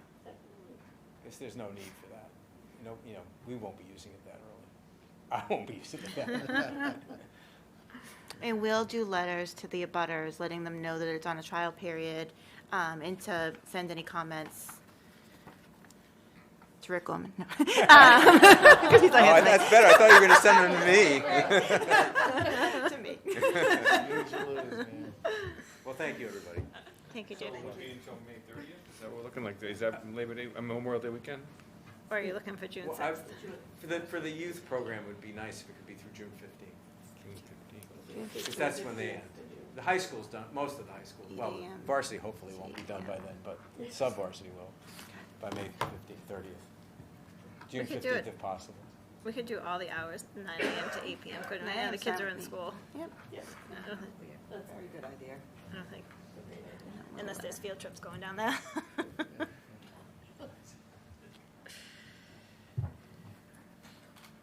I don't know if you guys need to vote. Do you need to vote? Yep, I'll take a motion with, so it'll be April 12th to June 15th, and to 8 p.m. on a trial basis. I'll take that friendly amendment. Second. A motion and a second. All those in favor? Aye. All right. Thanks, Dave, for coming back. Appreciate it. All right. Now we're back to old business, new business. We have a letter of support for the federal community project funding requests and congressionally directed spending application for Fountain Drive. This is Lori's. Go ahead, Lori. So every year, our Congress members ask us if we have any, any requests for funding, and so we discussed it with amongst those in town hall and decided that the Fountain Drive project would be a good thing to ask for funding for. So we're actually going to ask for $750,000, and we have letters of support from the Affordable Housing Trust, the North Andover Housing Authority, all our legislative team, and that's why we're asking for a letter of support from the board as well. They just ask for community support as one of the conditions of the grant. And who knows if we'd ever get it, but it's worth a shot. Absolutely. And is the 750 for design or for actual construction? For the it'll go towards the design and site work if there's Okay, if we get money there, yeah. I think we have a really good chance. We didn't get an earmark this year. This is only the second year earmarks have returned. We didn't get an earmark this year, and there was a similar project funded for Beverly, so I actually think this is a very attractive project. So, I think it's great. Thank you for all that hard work. There's work to be done with affordable housing in town, so I would. So I'll make a motion that we write a letter of support for the federal community project funding request as outlined. All right, I have a motion. A second. Any further discussion? No? All those in favor? Aye. Thank you for working on that, Lori. Town meeting warrant recommendations. Did I miss something? Oh, I'm sorry. Just a minor one. Sorry. You're good. I wrote in the wrong spot. Okay, I'm sorry. We're on letter J. So we have a contract with Melissa that expires coming in September. So we have negotiated with her a new contract through September of 14th, 2025. And I think it is reflective of all the hard work and dedication that she's given to North Andover, and we appreciate all that, and we want her to stay and continue that good work and see many of the projects that have started and see those through completion. So does anyone have anything to add? I'd just like to add that all of this work was accomplished while we were battling Columbia gas fires, COVID, and so many other projects, and the work just kept coming. The projects were getting done, so. And with your staff, and you always thank your staff, always, and we get it. It is a good team, so. It's been a busy few years, to say the least, and so, yeah. And I think, no matter what side of an argument anybody falls on, I think everyone agrees that you do an excellent job getting us through this stuff, getting us through these arguments, getting us through everything that needs to be done. And I think there's never a question about the professionalism and the work that you put in to these issues that we have to all deal with. So, we really appreciate that. And I also have always been in great admiration of the way you empower your team. And I think everyone on your team shows that, and the work they produce shows that you have a great deal of trust in them, and they have a great deal of trust in you. So I appreciate that.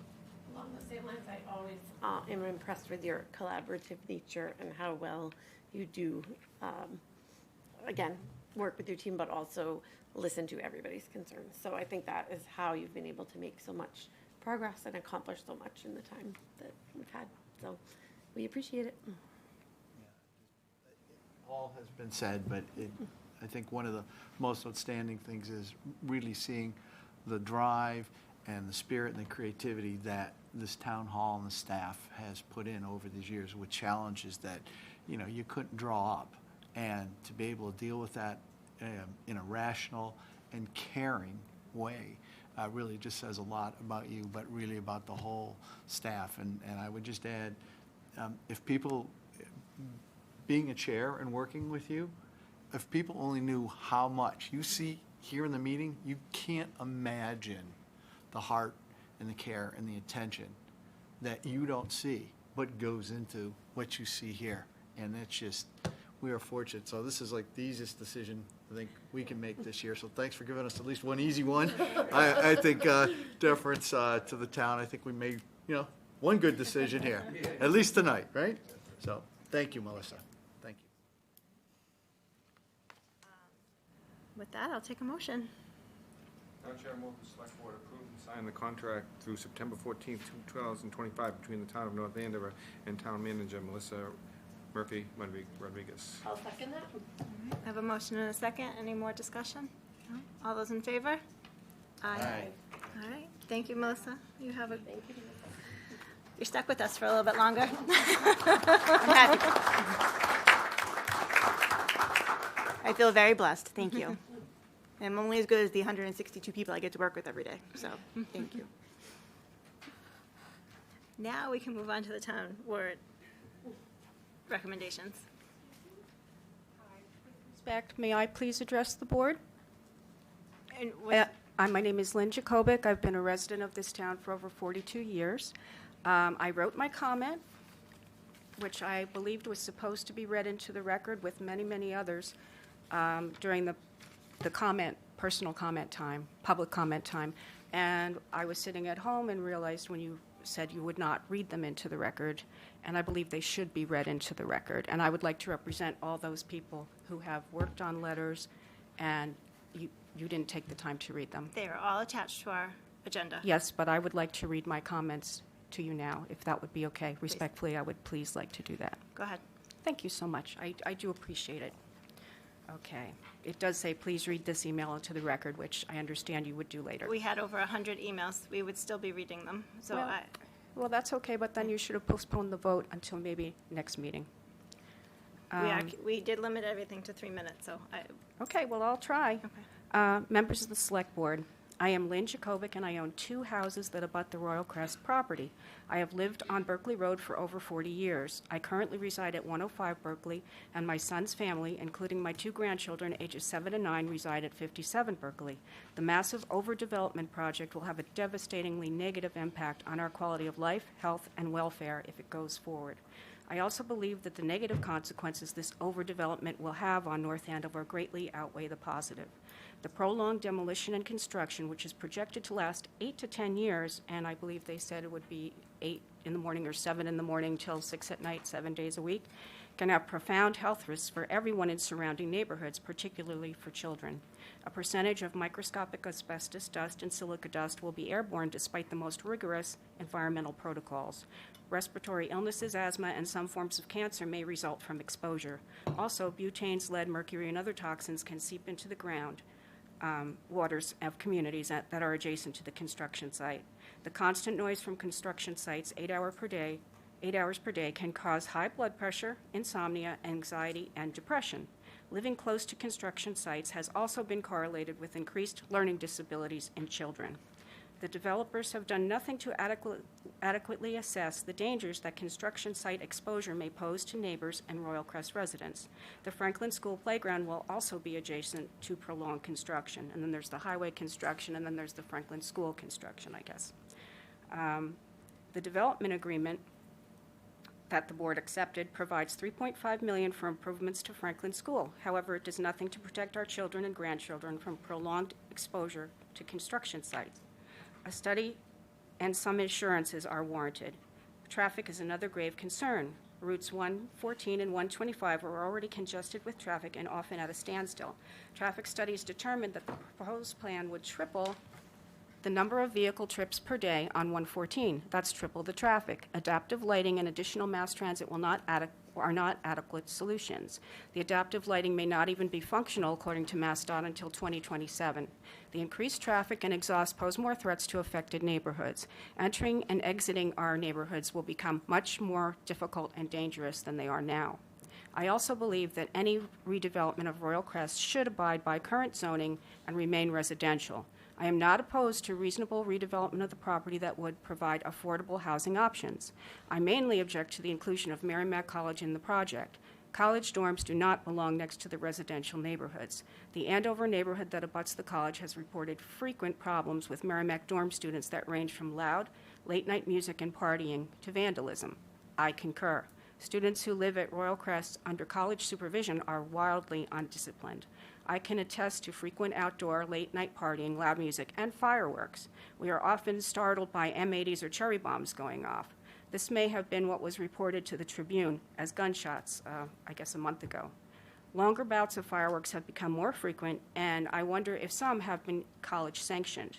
Disturbances to our peace have grown louder and more disruptive over time as the student population has grown. Even Royal Crest residents have complained, and some have relocated within the complex. I believe that the dorm will make these problems worse by increasing student numbers and loud college-sanctioned activities. Merrimack College should build the dorms on campus property. I also object to the proposed hotel, which is too large and seems to be added to the project for the benefit of Merrimack College. Banquet facilities that host large events should not be adjacent to neighborhoods. The redevelopment project is far too large in scope for the acreage it will occupy. It will urbanize our town beyond recognition. I believe it will stress our schools for adequate space and increase class sizes beyond acceptable student-teacher ratios. We will have to conserve and carefully monitor our precious water supply, even if we raise the water level by a foot as proposed. Traffic will be unbearable, construction will be interminable. The overdevelopment project will create more problems and expenditures for our town than the development agreement can pay to fix. I urge you not to recommend this project and to wait for a plan that would be better suited to the character and the needs of our town and its citizens. Thank you. Thank you. Madam Chair? Yep. I believe we might have 2 employees that are waiting for new business M. Could we just do that quickly? Absolutely. Thank you. So that's the ratification contract between the Town of North Andover and the NEPBA Local 2B. Yes. Do you want me to run through the terms Sure. quickly? Okay. So that is with the police sergeants. They are a new union that was formed this year. The wages are as follows: fiscal year 22, COLA 1.5, fiscal year 23, COLA 1.5, fiscal year 24, COLA 2. There is 2 contracts, as we saw with the patrolman, one which is tied to leaving civil service, and then one which is granted if civil service fails. There is additional step increases that are tied to civil service. Effective fiscal year 23, there will be additional steps added to the existing salary table at 2.5% for 10 and 15 years. And in fiscal year 24, 2 more steps added at 20 and 25 years. Their detail rate compensation will be increased. Their new proposed rate will be private $60, public $56, private weekend and nights $90, public weekend and nights $84, strikes $120. The accreditation stipend will increase from $750 to $1,000. In the event that the relieving civil service passes town meeting, effective fiscal year 23, they will revert to the traditional Quinn bill structure for all employees, including those hired after July 1st, 2009. As you know, we currently have employees that were hired before 2009 receive one amount of Quinn, and those hired after 2009 receive a different amount. They now will all have equity with an associate at 10%, bachelor's at 20%, and master's at 25%, which mimics the state law.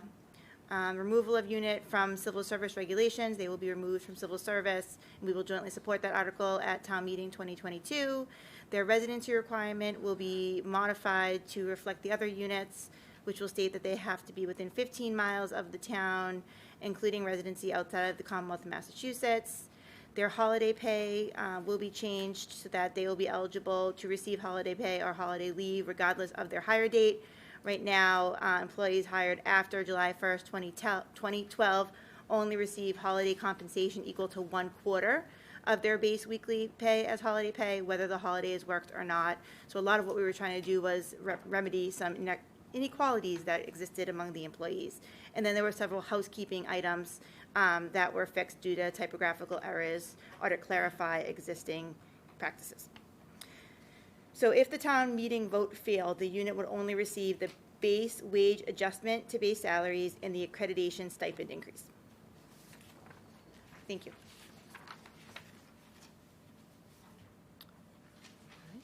Any questions? No? Take a motion? I'll move that the select board approve and sign the contract between the town of North Andover and NEPBA Local 2B Sergeants for a term beginning July 1st, 2021 and ending June 30th, 2024. I'll second that. I have a motion and a second. All those in favor? Aye. Thank you. Thank you for all your work on that contract. Thank you.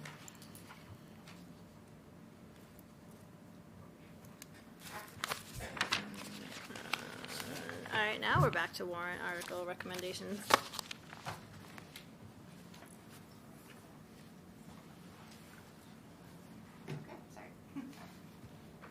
Get my book. All right, so we left off at number 7, 400 Great Pond Road. We do have DPW Director Jim Stanford with us to answer any questions the board may have. As a reminder to the public, the acquisition of 400 Great Pond Road is an acquisition of the property that abuts the lake, actually in the lake, doesn't really about it, did it? And the town would like to acquire to maintain the pond quality as well as the quantity of the water in the lake. Jim, if you could just, oh, I'm sorry. No, I was just going to ask you to go over about the fact that we're just trying to allow the lake to do what it would do naturally, and the fact that this property is right next to our inlet. Certainly, I could add. So essentially, when I initiated this recommendation, it was really based on a couple of factors. As Melissa had mentioned, it's really, it has to do with sound resource management of the lake, as well as the water quality. And in some instances, I'd say probably water quality would be the primary factor. But again, I raised the suggestion that raising the lake about a foot, I think that's what's been brought up, and I probably misspoke. As far as the lake will rise and fall naturally based on weather conditions. Right now, the way we have the outlet control at the hatch, and we also, which then the water leaves Lake Cochiquit and ends up at Stevens Pond, and then ultimately we have another control, a couple of boards at the Mill Pond. So we have some control over the rise and the fall. Unfortunately, the way we make that determination for the entire town is based on one property, and that's 400 Great Pond Road. It's rather than sound resource management, where we're looking at the weather and we're determining what our water needs are. We're basing it because we're flooding a property basement. And for anybody who doesn't know, this is a house. It used to be an old boathouse, apparently, back in the early 1900s. The house itself is located in the lake. It has openings in the foundation, the stone foundation, where the water from the lake goes right in. The homeowner has put baffles, which are a couple foot high knee walls out of concrete. The water will rise as the water rises. Right now, I think it's within 5 inches of that knee wall or baffle, and then it'll flood the rest of the basement. So what ends up happening is when we have rain predicted, the resident will call us, and we'll end up having to lower the lake, open up the hatch, so that we don't flood out this resident and prevent his full use and enjoyment of his own house. So that's so really it's not that we want to raise the lake, it's that we want to maintain. Right, as I said, right now we're within 5 inches that we'll have to end up opening the hatch and taking some boards out. And when I say sound resource management, that's really not the way we should control the water for an entire town system based on one property. If we had, right now, there's plenty of rain in the forecast. We're not in a drought, but it could be a situation where the predicted weather over the next few weeks or months could be such that we're not expecting a lot of rain. So it's not that we want to. So in some instances, we would want to leave the lake higher. I have heard, and I would like to address one other issue relative to that. It's not that we are short of water. I think it was discussed at town meeting last year. We use about 8 million in the peak summer months, which are the high use months. We doubled the amount of our water use. And that's strictly because of irrigation use, which is a secondary to the primary function of providing potable water for the entire town, drinking water. Normally, in most of the year, we're using about just under or between 3.5 and 5 million gallons per day of water. So it's not that we don't have enough water. We do. In the summer months, again, if we ran into a situation where we got into a serious drought, we would end up putting in an order according to our permit to stop irrigation use. We could mandate it, there are things that we could do. We haven't had to do that. So I do want to put that out there. But nonetheless, like this time of year and the fact that now I'm going to have to open the hatch, we watch all that clean water just leave the town and out to the Merrimack River and out to the ocean. So that's from a resource management standpoint. From a water quality standpoint, we have a house in the lake, and I've been in the basement. His utilities are there, his washing machine, and like everybody else, homeowners tend to store things in their basement. I think chemicals, cleaning agents, and so there's a real concern that there could be a spill. And one thing why that's a huge concern to us is that the intake to our water treatment plant is right in front of this property. It's about 15 feet below the surface water level. But if there is some sort of chemical leak or sewage leak, their sewer service, their sewer clean out, if it leaks, there's a good chance that the water treatment plant is going to suck that water in. It's not like it's a mile away or a half a mile. It is literally right in front of it. Now, for the most part, I don't want to put fear out there. Our water treatment process is very good. If it was an oil leak, oil separates from water. It has an odor. Chances are the operators would catch it. But it's something like a sewage leak, chances are they're not going to catch it by the time it actually gets into our distribution system. So from the standpoint of that, water quality is really our first concern. The request, and I should say, again, since I've been here, I've had to deal with this. Previous directors have had to deal with the resource management of this. We have had droughts, and you hate to see that water go away. We really, when I made the request or the recommendation for this property, it was really, I thought it was consistent with what the planning documents throughout the town have been. The town has had a great history of really protecting open space. I should mention this property, a portion of it, an acre of it, is actually protected. Years ago, I think there was a donation from the property owners. Unfortunately, the protected portion is towards the road, not towards not in the lake or closer to the lake. It's great that a portion of it is protected, but really, this is it's one of these unique properties from a resource management and from a water quality that we really feel should be protected, and hence that's why we made the recommendation that we made. I think you've cleared up a lot of questions as people would be asking, why are we spending all that money with a house on a lake? And I think you've shed a lot of light as to why it is an important, at least, consideration for all of us to have a right to consider and take under advisement. I think people were first like, well, that's an awful lot of money, and yes, it is. However, our water quality is like our air quality.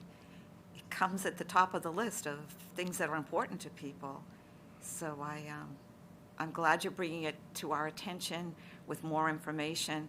I think the people of this town have a right to decide on this decision. So. And I think one thing you touched on, but I'm not sure if it was, you kind of said it real quickly. There was a 2016 watershed plan, right, that called for the acquisition of properties around the lake as they became available. The recommendation that we should try to acquire properties, and that was endorsed by most boards. Conservation, I believe, planning, I think, heavily endorsed it. This board endorsed it. So there wasn't, there is a plan in place and a recommendation in place to acquire properties to protect the water. That was the open space and recreation plan. I think it was adopted by this board, went to the state in 2016, but the document itself actually originated long before that. And as you mentioned, it has been endorsed by a number of boards. There was a committee formed, there was a steering committee, had public input. And again, it's, the town has done a great job of protecting property, buying property, Half Mile Hill. I mean, the list goes on and on. And so yes, that is part, and that's a big part of why we made the recommendation we made. We thought we're being consistent with what the town, because it says right in the document, you should protect and acquire property, especially around the lake. Especially near the water treatment plant. Yeah, that was something that I think that it's just a unique situation. And I was surprised to actually see, I have a map, I'd love to show you how close it actually is to this property. It's close. It's very close, yep, These opportunities don't present themselves very often. exactly. So it's on the market now. Yes, and that's the thing. I mean, when the sign went up, my water treatment superintendent called me up and said, I just saw a sign go up for sale. And, you know, we made the request if he'd be willing to donate it. Wasn't, but even still, we tried. Any other questions for Jim? No? Is there an opportunity for public questions? I didn't realize this was. I usually allow it, so go ahead. Okay. You have to come up to the mic and.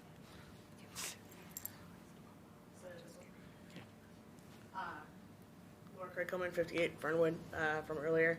So if it's just the basement knee wall that you said, because my understanding was that previously was that it would be required that the building be demolished, and it's sort of a historic household. Is it possible that the same considerations could be met by just filling in the basement, or like, you know, closing it off, sealing it off to the lake? Absolutely. I mean, if we could close, I just, if it's remains a single-family house, it's very difficult to close off because all the utilities are there. Right. But absolutely, if there's a way that we can just, you know, close that off without demolishing the building. If it were owned by the town and. If it were owned by the town. As a historic residence. And I should say, I mean, we haven't, at least from a public works standpoint, again, we're concerned about the water quality. Right.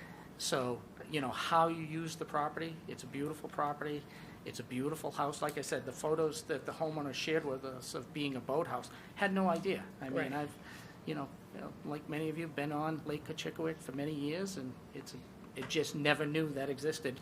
But clearly from the trails, you could see this house. It stands out for sure. Cool, yeah. Real quick, another question about water quality, because Peter Boynton at the planning board meeting brought this up, and I didn't think about it until he said it. But raising the lake higher than it's normally, it's grown to be for many years now, would have an impact on like trees and things around the outside. And, you know, newly being inundated with water, a lot of those trees might not make it. Would that, at least temporarily up front, have a negative impact on water quality? Well, I think as far as I mentioned earlier, the lake is going to rise and fall naturally, and so you've always got a concern for let's say natural hardwoods that don't grow in water. But I would say the lake gets up that high, and I think the other issue was that it was brought up that erosion is a concern. Typically, what we see from erosion around the lake, it's caused by runoff from the roadways. Unfortunately, Great Pond Road, which goes around the lake, the major portion of the lake, doesn't have a formalized drainage system. Water sheet flows off right in. We just ended up fixing an area, a pretty large area of erosion that occurred. With lakes, you don't, because the rise and fall is relatively slow, it's not like the ocean where you're getting erosion where water is rushing in and rushing out. But it is a natural process. So Yeah, my understanding had been that you haven't been letting it rise beyond that level. So this would be sort of a new impact on those trees that have grown to surround that. Well, we have, again, sometimes it does, and it's been brought up that people have seen flooding across Stephen Street, which is one of the lowest portions of the road. So it occurs naturally. We do have control of it, but again, right now, we're talking about having to lower it when it's really not causing any impact beyond And it that. does still happen. Okay, thank you. Sorry. Joe? The Can- property is on the... Can you come up to the mic? Thank you. Gerald Brecker, Pleasant Street. The property started out on the market at north of $3 million, and now it's dropped about $1 million. Is the 1.7 I believe is in the warrant article. Is that an amount that's been agreed to by the owner of the property to sell it to the town, or is that just a starting point for a negotiation, or? We do not currently have an agreement with the owner to purchase at this point. That's the amount that the appraisal was for. And is there any consideration to moving the house back up closer to the road and thus allowing the homeowner to obtain the value of what he or she owns, which could be substantial? If this house were 50 yards back up the hill, we wouldn't be here talking about it. So I guess the question is, since it's already in the watershed no build zone, because it's been grandfathered, why not make an exception and allow the homeowner to get the value of his or her own property? We've had third parties approach us about building on the lot, but the majority of them are not interested in, or all of them, are not interested in building only one home, and we're not interested in having anything more than one. Thank you, Jim. If there's no other questions or comments, I'll take a motion for favorable or unfavorable action.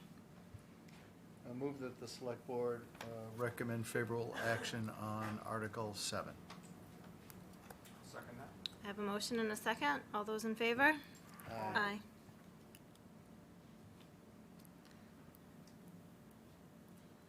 Okay, so item 9 and 11 are the police patrolmen and the sergeants leaving civil service. Article 10 is the lieutenants, and we're not ready to move forward with Article 10 yet. We are ready to move forward with Article 9 and Article 11. So as you know, earlier tonight, we voted on the collective bargaining agreement with the sergeants. We've already ratified a month or so ago with the patrolmen.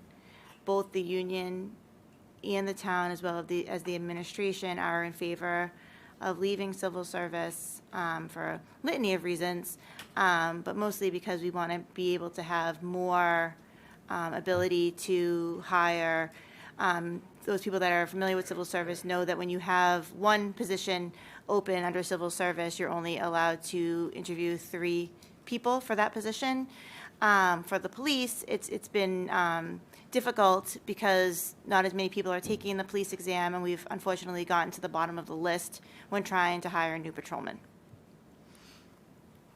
We have been working with the veterans agent as well as with the police department on language about hiring, including veterans preference, local preference, et cetera, and hope to have all that language done prior to town meeting. So again, 9 and 11 are ready to be acted on. 10 is not. Sorry, they're in a funny order. All right, any questions, comments? So 10 will not be withdrawn. It's still on the warrant. It's still going to be moved forward. It's just at this point, we're not ready to make a recommendation on it. It's still on the warrant. We're currently in negotiations, and we hope Right. to, it could still be withdrawn. We have 9 days. But currently, it's still in play. Okay. Then I will take a motion for Article 9 and 11 on favorable or unfavorable action. Madam Chair, I'll motion favorable action on Articles 9 and 11. I have a motion and a second. All those in favor? Aye. And if Article 10 is not withdrawn, then we would advise that you would report at town meeting? Okay. You don't need to vote for that. That's what would be in there. Article 12 was the fire department leaving civil service, and we have withdrawn that article, unfortunately. Article 13 was a citizen petition, and we heard from that citizen earlier today. It is a fire department age waiver. I'll move favorable action on Article 13. I'll second that. I have a motion and a second. All those in favor? Aye. Article 15 is the CPC article. I will tell you that FinCom voted favorably, and the planning board took an interesting they attempted to amend the article, so I think we're going to have to go back to them. So they voted favorably on 4 of the items. He's trying to, Eitan's coming to save me.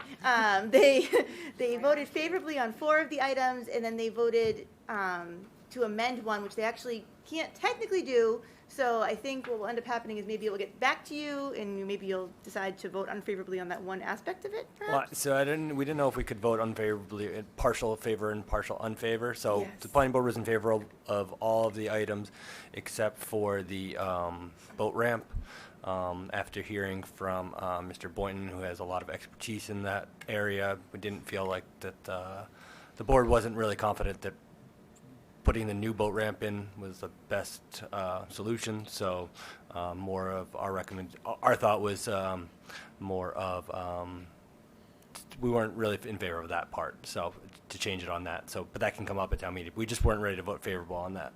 So that's what we were. So If I recall your discussion, it was about whether having a walk-in ramp as opposed to a drive-in ramp. And I think Mr. Right. Boynton was in favor of a walk-in ramp for small boats like kayaks and canoes and rowboats or whatever. Just didn't want cars backing into the lake, right? Especially the erosion piece of it. Right. I think an important point is that the planning board will eventually permit this item, and so it will eventually come back to them, and that would be the appropriate time for, I think, them probably to make changes to the article. They unfortunately can't, or fortunately maybe, can't amend another committee's art. Yeah, it was just a question of whether or not we're allocating money for something that, that the planning board, at this point, at least with little knowledge, would spend that money how you would spend it. So that was all. So can't they amend it on the floor? Someone else can amend it. yeah. Someone can make a motion on the floor of town meeting to make an amendment. They cannot amend someone's warrant article before it goes to town meeting. But Yeah. on the floor. And just to be, the CPC funding is just for design, like. The CPC funding is just for design. It wasn't for the actual Yes. construction, right? It is not for the actual construction. It's just 75% design documents. And my understanding is that Peter Boynton did come to CPC and share his concerns there as well. CPC is meeting again on Thursday. I'm looking towards Regina. I don't know why, because she used to be on CPC. I keep looking at her, but she's not her. They're meeting again on Thursday to have more discussion, I believe, on the warrant article. But I don't expect any changes. So I would say, having launched a boat at that ramp, it is very dangerous to try to get a boat into that ramp. And I think the safeguard is that the planning board would have final design comments on how it is built and how it is designed. So to me, that's a safeguard. And if Mr. Boynton is still on the board, and I don't see why he wouldn't be, that would be covered. And that this is just for design, it's not for the construction. Yeah. Well, as I think many of us know, Mr. Boynton is a retired, high-ranking Coast Guard officer, so he does have a little bit more authority than perhaps, or knowledge, is probably a better word, than us. So we're lucky to have him to weigh in on it. And he's also the town's harbor master. And that too. So we'll make sure he's involved in the design process. Is anybody willing to make a motion on the CPC appropriations? Madam Chair, I'll make a motion for a favorable action on the CPC recommendations. I'll second that. Motion and a second. All those in favor? Aye. Article 16 is elected salaries. They were voted favorably by the FinCom. Now I can look at Regina. Any I'll make a motion for favorable action. Second. motion and a second. All those in favor? Aye. Article 17 is the revolving account. They were voted favorably by the FinCom. There's one new revolving account this year, which we've created, which is actually for surplus vehicles. And so what we plan to start doing is we don't want to turn them in anymore because we don't get as much money when we do that. So we're going to sell them at auction. The funds will go into this revolving account, and then we'll use them towards the purchase of new vehicles. Both Jim and I, the DPW director, have done that in other communities with good success. Move favorable action on Article 17, revolving fund spending limits. I have a motion and a second. All those in favor? Aye. The next article is the dissolution of the enterprise fund for the Stevens estate. As you know, we no longer need that account because we are using the revolving account instead. I'll take a motion. Madam Chair, I'll move favorable action on Article 21. Second. All right, I have a motion and a second. All those in favor? Aye. Article 22 is taking all of the capital articles that still exist at the end of the fiscal year for the Stevens estate and sweeping them into the revolving account. So currently, when I printed this report on the 8th of March, we had $140,793.10 outstanding in capital articles for the Stevens estate. So basically what that means is that we appropriated money for capital articles that we have not fully used yet. However, we are working on the boiler right now, so that the amount may be less by then, thankfully, because we have oil, and we'd all like to get that cost down. But at whatever that is, we want to move it into the revolving account so that we can use it for additional capital for the Stevens estate in the correct way. And we're currently working on a capital improvement plan with Fireside, correct? We are. We have a consultant that is just starting to work with us. We're getting there slowly but surely on a 5-year plan. All right, I'll take a motion. I'll recommend favorable action on Article 22. Second. Motion and a second. All those in favor? Aye. Article 23 was voted favorably by Finance Committee. It's the transfer into our stabilization account. It's our regular transfer. We are transferring $221,200, and we had a budget we had a balance before the transfer of $5.3 million. We have a policy of trying to keep 5% of the years before's general budget, so this keeps us in line with that policy. Take a motion. Move favorable action on Article 23, transfer to stabilization. I'll second that. Motion and a second. All those in favor? Aye. Okay. Article 24 is a little bit different than what we're used to with our capital stabilization account. So typically what we do is we put a small amount in. The capital stabilization account balance on June 30th, 2022 was $1,381,854. As you know, over the last couple of years, we put larger amounts in there because we've been saving for Facilities Master Plan 2, namely because we know that we need to do the design of those projects, and we don't want to put those designs as debt.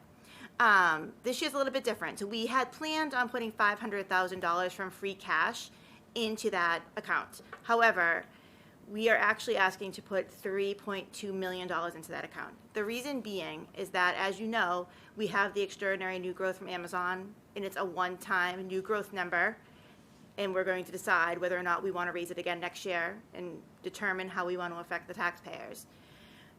We have coming up next the MSBA article, and that's for the design of Kittredge, and we only need $950,000 to do the feasibility portion of that. However, we wanted this year to appropriate the entire design amount. What we want to do is actually save the rest of that design amount in the capital stabilization account, and in our heads earmark that for a future design of Kittredge, which would likely be not next town meeting, but the town meeting after that. So we are both raising and appropriating from the tax levy, as well as transferring from free cash into the capital stabilization account, a total of $3.2 million. It's a little complicated, but it allows us to save that new growth in a really sustainable way for the design of the Kittredge in the future. Okay. With no cost to the taxpayer. Right. In planning for the future projects. Yes. The Facilities Master Plan 2. Exactly. And I don't know if I said it or not, FinCom did vote favorably on this. I'll move favorable action on Article 24, transfer to stabilization, capital stabilization. I'll second. I have a motion and a second. All those in favor? Aye. Okay, so the next article is actually the MSBA approval for the Kittredge School. So as you know, the town has been accepted into the Mass School Building Authority's eligibility period, which is the very first step in determining our long-term solution for the Kittredge School. So in September, we start this 270-day process. And part of that 270-day process, and we'll be a little bit ahead of it because we have the one town meeting, is this appropriation of money to do this feasibility study. The $900,000 number is actually based on other feasibility studies that have been completed around us. Most notably, Andover recently completed one for $850. A little bit bigger of a school, but we're in a time where we're seeing projects come in a little bit higher, so we wanted to be cautious. If accepted into the MSBA process, meaning if we do all of the right things over that 270-day period, we are eligible for approximately 50% reimbursement of the eligible capital expenses related to the project. That percentage changes every year. So, and this language has been drafted by council and approved by MSBA's council. I'll move favorable action on Article 25, the MSBA approval for Kittredge School. Second. I have a motion and a second. All those in favor? Aye. Thank Let's you. make sure we do all those steps. Yes, we're on it. We've already gone to orientation. We're on it, right, Laurie? Article 26 is the rescinding of borrowing. Unusual, but we have some bonds that we took in the past that we didn't spend all of the money. Historically, we actually took bonds for a lot of smaller projects, and so some of them added up to a lot of savings. So we just want to basically rescind all of those. So we're not paying on bonds that we're not using, basically. So do we just return? Yep. Return. We basically return the money. Okay. Yeah. It's like paying off your mortgage early. Sure. All right. Do I have Yeah, so that's good news. I would love that. Do I have a motion? Move favorable action on Article 26 to rescind unused and unneeded borrowing authorizations. I have a motion and a second. All those in favor? Aye. Thank you, and that was also voted favorably by FinCom. The next article is Article 27, Inclusionary Zoning, as explained earlier by the chair of the Planning Board. Do I have a motion? I'll move favorable action on Article 27 to amend the zoning bylaw by adding Part 13, inclusionary housing requirement. Second. I have a motion and a second. All those in favor? Aye. Okay. Article 28 is the mixed-use overlay district. So it's a zoning bylaw that would allow for Royal Crest.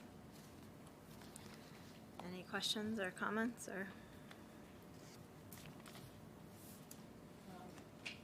Madam Chair, I'd like the liberty just to make a few comments as to why I will not. I'll be fast. I'll try to skim through it as I go along. A lot of this has been said, and they're not in any particular order. Part of it is just the sheer mass and size, the height, the density of these buildings is just too large for that location.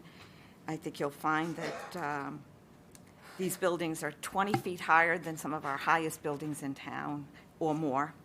The Merrimack Royal Crest proposes 2,118,747,000 square feet of building space on 76 acres. Tuscan Village in Salem is 2,800,000 on 170 acres. I think it just kind of, and that's on a main commercial road, not a, it is a highway, but not to the likes of Route 28. The town's traffic engineer planned for student crossings at the 2 crosswalks for every light cycle. They projected 4 times the traffic will use up all the traffic flow improvements from Mass DOT work. And Mass DOT, as this has been said throughout the evening, has already stated that they will not revisit the area for 15 or 20 years. So I feel as though $2 million from the developers agreement would not pay for the pedestrian tunnel, a pedestrian bridge, which is needed to alleviate the traffic. There is a pedestrian bridge being proposed on Route 99 in Everett on level ground, so it can be done. I think there was talk about the cost and whether or not it could be done. The $2 million will not pay for the traffic calming on Andover Street, Chestnut Street, Hillside, Johnson, Mill Road, and all those cut-through streets where people, through their Waze or whatever traffic they have on their phone, is going to be redirecting them. We will see a congestion even heading towards the old center when everyone's just scrambling to get through the traffic. The Mass DOT had planned to reduce traffic with Royal Crest. There wouldn't be an improvement, and there would be no plans to improve 114 from 495 to Boston Market. The additional population will impact this area, and the traffic studies did not review anything past Boston Market as a result of the town's new development. And anybody who's in shopping during the holidays, it's a disaster down there. Touching again upon the lowest height building proposed is 53 feet. Student housing is 69 feet. The hotel is 75 feet. Multifamily housing is 69 feet. Multifamily housing tower with an unknown ornamental tower, we're not quite sure of that height. The average home can be about 35 feet, and it usually doesn't even come close to that. So that gives you an idea just how tall these buildings are going to be for an area that it's like you're driving down this kind of country road of 114 and you come down to this area and it's like you're in a city with these tall buildings. The developer keeps saying how these are 3 and 4 stories, but the 3 and 4 story buildings, such as on Sutton Street where the former Knights of Columbus, are 46 feet and 55 feet, which are enormous. Royal Crest would be up to 20 feet taller. I just have a couple more, so I'll try to be quick and not take too much of the board's time.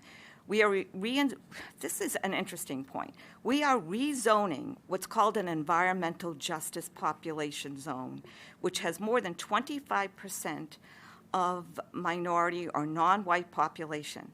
It will be difficult for these families in the 3-bedroom units to stay in town, as we are generally not creating 3-bedroom rental units, and if they could afford it, the market rent, they'd likely not qualify for the handful of 3-bedroom affordable units.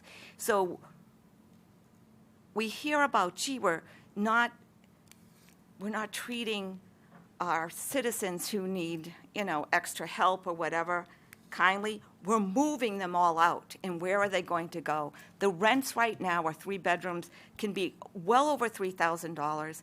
The kids are going to be displaced in the schools if they cannot find proper housing, and if they do become homeless, and the town manager could speak to this if it's necessary, we're going to have to bus them back to town. So this is not a group that's opposing this project because we don't want people of all different backgrounds and affordability to be in our town. This proposal, they will be leaving town. The one-time fee of $1 million from Merrimack College, which is subject to change due to information that was discussed in the back of the room, doesn't come close to representing the drain on the community if they purchase any additional portion of the property or other properties and only pay taxes for 10 years. And I would argue they should pay more than 10 years, and there should be an escalation clause of 2.5%, which we all usually pay ourselves, amongst other things. Let me see, I lost my place. Give me a second, please. If they purchase an additional portion of the property, they only have to pay taxes for 10 years. They could purchase on day one of the project being approved with the 10-year built out. We never realize the anticipated taxes. We're all paying our taxes. And I think when they're buying up taxable property, it weakens the agreement, the development agreement, and it also puts more of a burden on the townspeople. The 200 townhomes with all the 3-bedroom units would certainly have a greater impact on the student population if Merrimack College stopped renting the 150 units when they build their dorms on the other side of the highway. It will take years for Merrimack to build out on their property, and the town anticipates slowing growth of school-age children. We are setting a precedent for future developments for height and density. Once we do it, we could find ourselves in a position to continue to do this height and density. That will lead to more traffic and increased drains on services. And Merrimack has been driving the narrative with the dorms, and we could review other options with the developer for ownership units in those areas which we desperately need according to the master plan. The first plan up to town meeting isn't always the best. We've all worked together on plans that didn't work out. They came back with others, Stevens Estate and the Amazon project, to name 2. But my final, and thank you for your indulgence, the part I struggle the most with is we are impacting the neighbors with an 8 to 10 year construction project that is full of debris, asbestos, where you have to actually be careful of air quality and wind. With asbestos, you have to abate the indoor of the building first, and then afterwards, you take down the rest of the building. But meanwhile, as other people have said, the air quality, the risk to the population, the risk to the kids at the Franklin School, but asking anybody, who would want to live in a construction site for 8 to 10 years? Think about it. Would you vote for it if it was your home? I mean, this town has been through a lot, as I stated earlier in the meeting. We've had the fires. We managed to get our way through that. And then we had COVID. And now we're asking other people 8 to 10 years. And I did check on what are the hours that are considered noise related. And it can start as early as at 7 in the morning and go on till maybe 7 at night during summer light hours. That is a lot to put on our friends and neighbors. I can't support it. Under those conditions, I cannot support that. So that's my reasoning.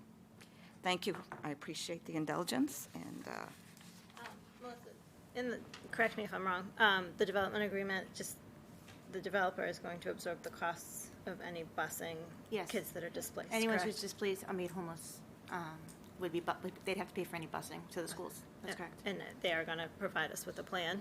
Yes, and we will have, I asked today again for a detailed plan. They've agreed to give that to us, although they did give me some preliminary plans as well today. So we will have a detailed plan for all of the displacement of any residents. And you and I have talked about this. It is really expensive. Moving costs right now are outrageous. But then you've got first month's, last month's insecurity. It's probably $10,000 to move, unless they're moving themselves, and at least $10,000 to find apartment housing. 3 bedrooms are easily right now over $3,000, maybe even more than that. So that is a real concern. I mean, why would we do that to people who are struggling already? I can share what they sent today. So Okay. it says, in short, we do not expect any displacement. Considering around half of the current residents are Merrimack College students, and those students are all on short-term leases, we will be able to manage nearly all non-student residents on site until the first phase is built, at which point most residents that want to stay will move into those units, allowing for the next phase to be built, so on and so forth. Some residents will leave on their own accord, which is natural for a site of this size. But for all non-student residents that want to stay, we expect to have a place for them. And yes, we would typically pay for any relocation costs, but again, they will likely be limited to local moving within the site. So then I asked about the rents being equitable.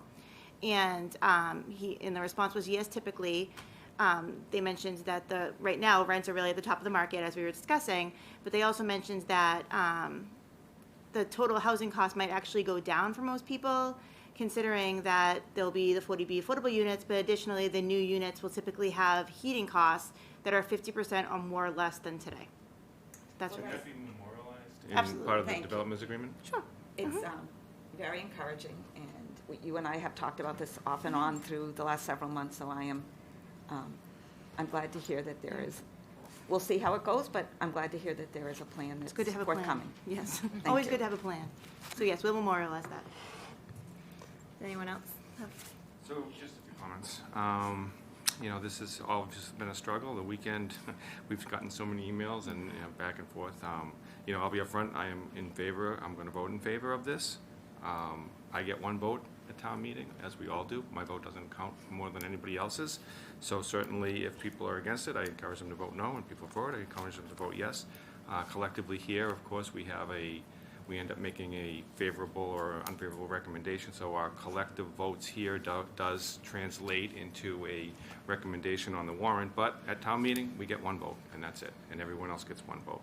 So I know everyone knows that. Sometimes I just like to say these things for myself.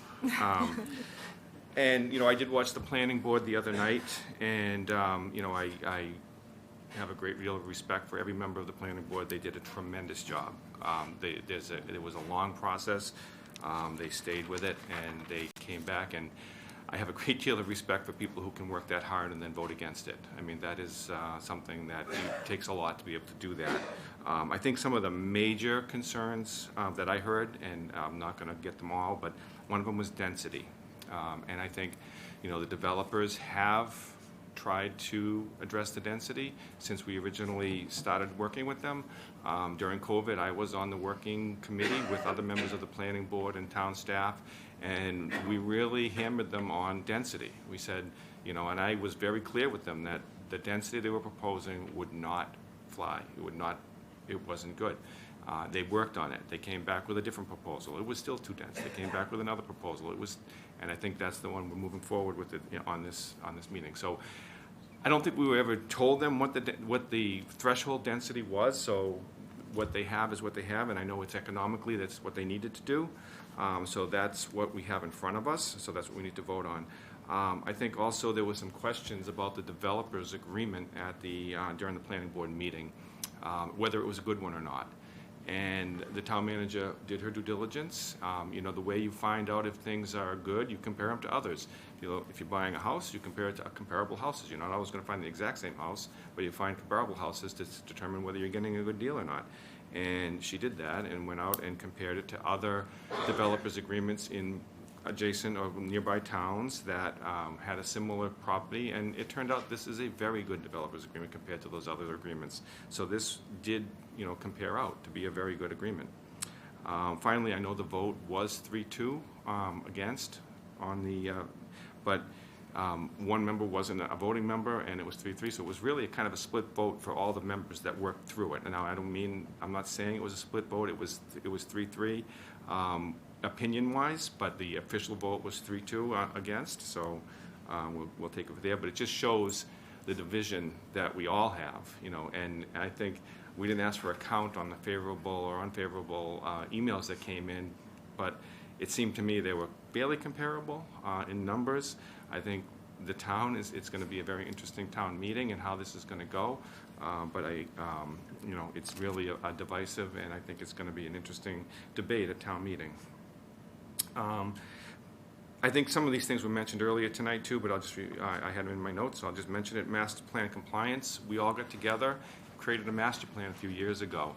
We sat in the high school cafeteria.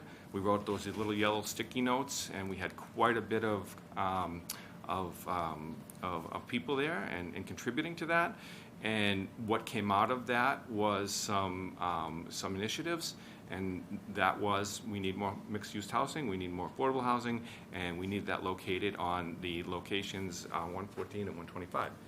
This kind of makes those, it meets those requirements of the master plan. We've said that we were going to build a master plan, and we were going to create a master plan. We weren't going to let it just sit on the shelf. So we're working the master plan, and those were some of the initiatives in that plan. And then finally, I'll end with this one, and we heard some multiple comments tonight about Merrimack College. I hate to say it, but I wish Merrimack College had been a better community partner over the last 10 years. And I wish that they had planned better for their housing of their students as they grew their school. It's great the school is growing. It's a D1 school. It offers a great education. All three of my kids went there. It offers a great education. But it's unfortunate that the school has grown as it has without the proper planning for housing. And that's put us in a position where these students are living among residents. I've driven through the property a couple times. Most recently on Friday, I drove through Royal Crest, and what you see is just students everywhere walking with their backpacks and going to and from class. And you can look at every building and you can see which units are student units, because it's very clear. You've got a Jets flag hanging in the window. You've got multiple coolers sitting on the decks. It's very clear. And I don't begrudge the students, because they should enjoy a college life, but they should do it on a college campus, not in Royal Crest. And conversely, the residents there, the families, they shouldn't have to live among a college dorm. And they are forced to do that right now. And when Merrimack moves out, that creates another 185 units, I think, that would be open, that would, new families would move in. We're already in the town manager's report to the finance committee, she showed that we're already running at a loss at Royal Crest. I think it was between 500,000 and 1.5 million per year that we actually are losing through Royal Crest through services and et cetera. This proposal would turn that around to be about a $2 to $4 million positive from Royal Crest. So, again, we've heard many times about Merrimack, and I wish, things were different, but they're not at this point. I think it's a real tragedy that these students are living with residents, and residents are forced to live among students. We've gotten emails about the number of times they need to call the police, or they have to, they've had issues, and we heard it tonight about the fireworks and drinking and everything else. So I think it's a situation that needs to be addressed, and this project also addresses that. So my intent is to vote favorably, and I didn't touch on the development agreement as much, but the development agreement does have so many aspects to it. I encourage you, if you haven't read it, please go through and read the development agreement. It was a masterpiece by the town staff to get this up and running and get it agreed to. There's so many aspects of it: traffic, pedestrian safety, open space, parks, community policing, fire station design, senior center, library, youth center, Franklin School gym, downtown, and it has linkages to our capital improvement plan for the schools. So there's so much there that I feel that it's a viable and worthwhile project.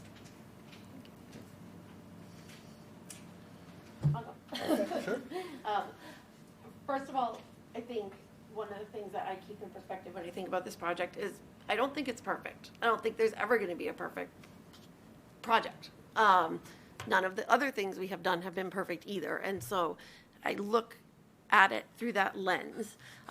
Also bearing in mind, this zoning change is just that. It's a zoning change. Every other part of this process has to go through the entirety of the process. It has to go through planning and zoning and conservation. Like every little piece of this will be vetted further and further and further as the project develops. So this is not a free-for-all green light. And I think it's important that we keep that in mind. It addresses so many of our community needs that were outlined in our master plan. The need for 40B housing, it's going to be about 100 units of 40B housing. The need for over 55 housing. And I think it creates something that is already existent there, but there's always room to create a greater sense of community. That I've spoken with people who live in there, and that is something they are looking forward to, and it's also going to be open to the rest of the community. As of today, there are 5 available units in Royal Crest. Princeton Properties has 3, Berry Farms has 3. That is approximately 1.1% of 1,000 apartment units in town. There are other units, but those are the biggies, so that's what I collected the data on. A healthy inventory of free apartments is 7.5%. We are nowhere near that across town, and that in turn drives up prices for everybody, and that is limiting people who need a break. They aren't getting it. They can't get it, and this is one little piece of what will happen if we proceed forward with this project that is going to shake out over 8 to 10 years. I mean, this is not an overnight experience. Now, I understand the concerns of the neighbors, but if it's not this project, it's going to be another project, and maybe the construction will be cut down a little bit. We don't know. We don't know what that's going to be. This allows us to maintain our seat at the table, maybe put some confines on. You can't start construction at 7 a.m. You can't do construction until 7 p.m. Maybe it takes them a little bit longer. But these are the things that we will still be able to control as the process unfolds, and they're really important.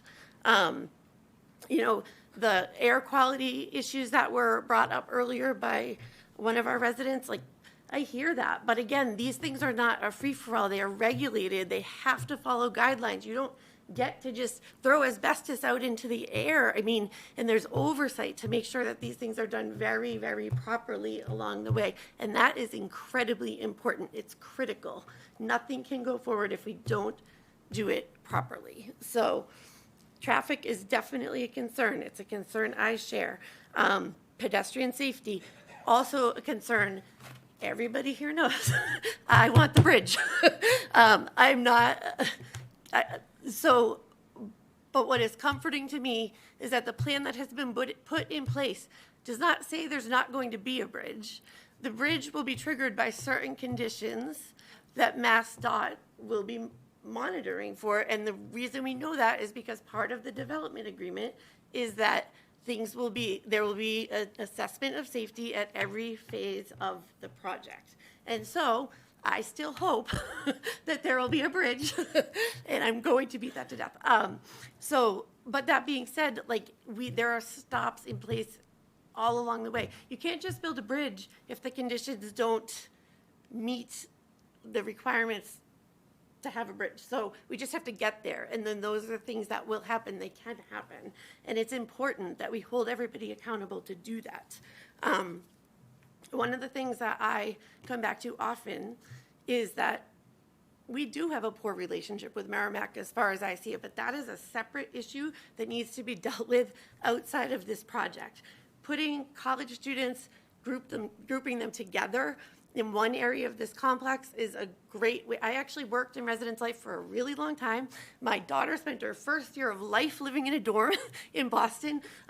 Living with college students is not a bad thing, but keeping them, to one side is a great way to maintain more control. There's things in the development agreement that will require them to have staff in those buildings at all times. It means they can be held accountable to the rules of the Merrimack College campus, which is not something that can happen right now. So it gives us, again, a lot more control over what is happening there. So it's important to me as the process unfolds that we maintain our seat at the table, that we continue to listen to everybody's concerns and address things as they come up along the way. As far as location, it's kind of at the convergence of two major roadways. It's an appropriate location. It is big, but that's an okay place to do that. From what I understand, the changes that are happening to 114 have not taken into account this theoretical project that doesn't exist yet.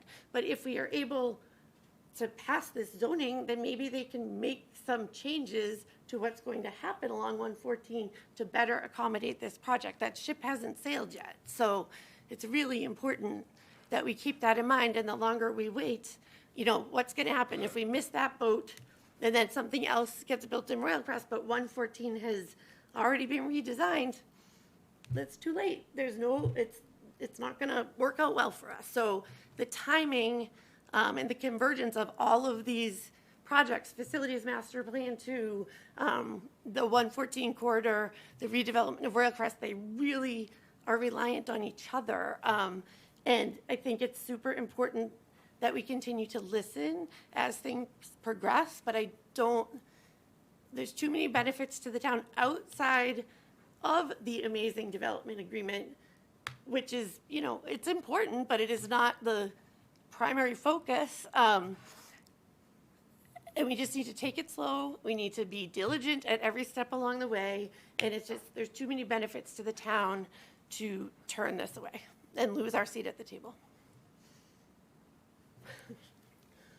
Well, following what you and Dick have said, the passion and the impact on the community is significant. And it's really great to see the engagement. This should, get as many people participating as possible. And that it's critical, right? This is a big decision. We need as many people to step up, give their perspective, and really bring their own view to it. Here's the thing, though. We are but a moment of sunlight. What I mean by that is there's no guarantee of life. Who will be here tomorrow, what the world will look like a year from now, or 50 years from now. You go back 50 years ago, this town was half this size. That was a field.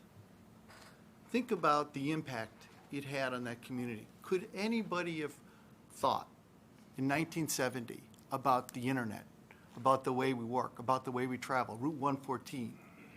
What's this world going to look like 50 years from now? We can all speculate. We don't really know. So I look at this decision for us as a community to say, there's a risk, right? There's a proposition here that we have to make. And there's some people who will say, I'm comfortable in looking in the past and looking over my shoulder and say that's the way it is and I want to preserve today for today. There are two things that I think we all know. You can't stop time, and geography is a darn hard thing to change also. And that's where this project is, and that's where we are as a community. And so all I'm really asking folks to do is, for those folks that want to think about the future and shaping the future and impacting, as Dick and Janice have said, this is an opportunity to really impact that trajectory. If you are not comfortable with North Andover growing in the way that this project is shaping, then vote against it. I get it. Don't, let's not have an argument over certain facts, okay? If you're just not comfortable with it because it just feels like it's too big, I get it. If you don't like the color blue, you don't like the color blue. Fine. But I would say to the folks who want to think about shaping the future, which again, who knows how much of that any of us will see. But we do know that there will be people 50 years from now who will be looking back on the choice that we made. And I am proud to be part of this board that says we think there's an opportunity to step this project up and to do one other thing at the same time, which is to start to put together a relationship with Merrimack College. I grew up in Ann Arbor, Michigan, and that's a college town and then some, okay? Literally 50% of the population is students, right? Students and citizens had to figure out how to live together. We're much smaller, but we have the opportunity to do many of the wonderful things I've seen in college communities that weave that together. And Merrimack and the town of North Andover have not done that. And again, we're not getting into the blame game here, but this is an opportunity to set that fence, to start that investment, and to really drive that intentionally. And so again, I would ask my fellow citizens, those that are thinking about the future and what this community will look like 20 and 30 and 50 years from now, and say, here's an opportunity to really shape that. And I hope you do. I really hope you do. So I am very much in favor of this. Thank you. So I don't know if there's much left that hasn't been said, and I appreciate everybody for their comments and the community for coming. And it has been 2 years of back and forth between the residents and the town and the developer and Merrimack, doing studies, looking at the project, trying to figure out a good plan for 76 acres of land. It's a big parcel, and I don't think I appreciated it until I really drove through it and saw how big it is. And it's really a huge piece of property. It is a prime location. It's where 114 and 125 come together. We are 30 minutes outside Boston. I don't think that we can ignore that. People want to work here, live here. They want to be close to Boston. They want to be able to get into town. To me, this is a unique opportunity. We've got a developer that's willing to talk to us and listen to us. That doesn't always happen. They've come back twice with revised plans after listening to the feedback. They've reduced the size of the project, the scale, the height, the stories. There's 23 acres of woodland buffer. They're improving the drainage of that property. Right now, the drainage affects the abutters. There's a real problem over there, and they are addressing that. The conservation improvements that they're proposing are going to be a huge benefit to that community and to the rest of us. And this is such a unique opportunity where we have 3 projects coming together, the 114, the Facilities Master Plan 2, and Royal Crest, and they all depend on each other, and they can all benefit from each other. And like Janice said, Mass DOT can't plan for a theoretical project, so there are still changes to come with traffic. It's a huge concern of mine. The developer still needs to go through further mitigation or studies for traffic, so it hasn't been, it's not done. We still have so much work to do. And I think that all of these projects need to come together and they need to work together, and these opportunities don't present themselves often. And there is such a net, it's not perfect, but there are more positives than negatives, and I would be remiss to not talk about the development agreement. We have schools that haven't been touched in 20 years. We have schools without fire suppression systems in them, and Facilities Master Plan 2 is going to address them. And this development agreement is a catalyst for that, and it will bring things to Franklin faster that need to be addressed, like ADA requirements and fire suppression and basic things that these schools and our students should have. So yeah, some of it is dollars and cents, and I think that it's important. And you know, if we say no, we haven't gotten a clear answer on what Plan B is, but they can certainly sell it. They could subdivide it. There are lots of things. We could be working with a different developer. They have at least proven that they will listen to us. And then, you know, we talk about affordable housing. We have not done our part. If we have done our part, we would be at the 10% and we wouldn't be talking about 40B right now. But this, again, gives us the opportunity to meet that requirement and get over that threshold and not be in a predatory 40B position ever again, because the Planning Board has also put a wonderful warrant article about inclusionary housing, so we should never be here again. And my last comment will be about Merrimack College. I grew up in the Merrimack Valley. I've always thought of Merrimack College as part of our community. I don't necessarily agree with people who say that we're not a college town. I think we are. I think what we can do is have a better, be better community partners. That's probably what angers me or upsets me the most, is that we don't have that with Merrimack. There could be such a better relationship with Merrimack College, whether it's having our kids at their basketball games or having a hockey, football, whatever, drama, whatever it is. I think, you know, they need to be in our community and they need to accept us into them. And they're, whether they're listening or not, maybe the developer's listening to me, we will keep marching that drum. We don't have a good relationship right now. There's no transparency. There's no trust from the community, and they need to do a better job of that. And yes, the money that they're offering as part of the development agreement is great. And, you know, I think that the kids being in one place and them being monitored and subject to the Merrimack College rules and regulations is a huge step in the right direction. But I think they really need to hear the residents of North Andover that we want to be better.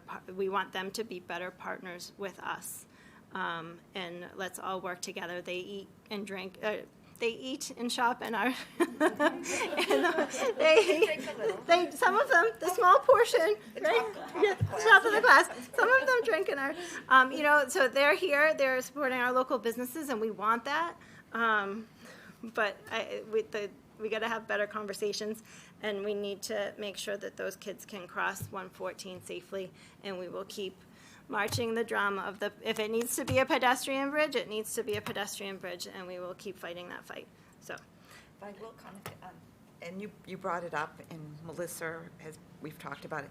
We need better transparency. Mm-hmm. The surprise of spending $12 million more than our development agreement for a property that's, I'm being generous at $4 million. You know, they can't do that. That was such a betrayal. 100% agree. And you said it, that's why I'm reinforcing it. And a lot of people don't know this. There are 74 acres next to the Y that Merrimack College owns. Now, they say, well, it's wet. Well, Royal Crest is wet. They say that there's a retaining pond. You can move those. It's 74 acres that they own now. And maybe that's where they should be putting the dorms, so they're not going back and forth all the time. But so Well, this was a good discussion. I see that we have several things in common. Yes, I think we all do. I think that there's a long road ahead of us, even if this zoning passes. So, all that being said, I'll take a motion. Move favorable action on Article 28. I'll second that. Okay, I have a motion and I have a second. All those in favor? Aye. Aye. All right, I have a 4-1. Well, Or- I'll take the vote. No. Madam Chair? But you know. I'm sorry, Madam Chair, item 29 is the zoning map. Okay. There's an update to the zoning map to reflect the new zoning overlay. I Basically will- memorialize it. I'll take a motion. Madam Chair, move favorable on Article 29. Second? All those in favor? Aye. Aye. I have a 4-1. Oh, it's like when the firefighters leave us. Good night, everyone. Good night. Thanks for hanging. We have a couple more. No. Yep. Okay. All right. All right. So that moves. That's it, right? We're all done with the That's warrant. it for the warrant. 29. 28, because we withdrew one. That's right. Should be, yes. You never say that. That jinxes Wow. us. Oh, goodness gracious.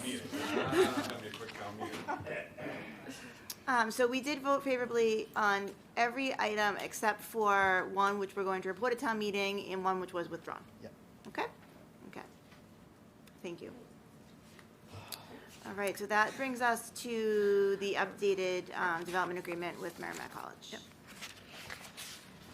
So, as you know, and has just been discussed, Merrimack College has purchased the property next to Royal Crest at 510, 530 Turnpike Road.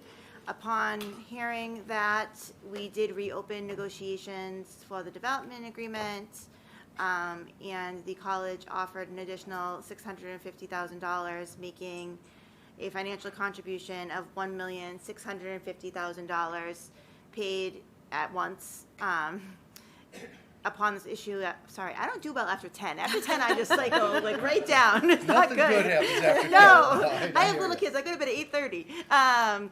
Upon issuance of a certificate of occupancy for the college or affiliated partner owning the residence hall. So the $650,000, where that comes from is that the property currently, I have so many tabs open. The property currently pays $65,000 per year, and my intent, it's assessed at $3,480,000. My intent was to just not have a loss in revenue. Is where the $650,000 comes from. It's very important to note, though, that there are two buildings on the property, the one located at 510 and the one located at 530. The one located at 530 has a demolition permit currently.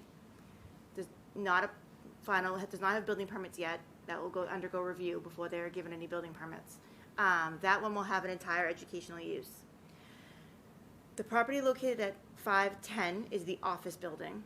Merrimack College was already leasing the second floor.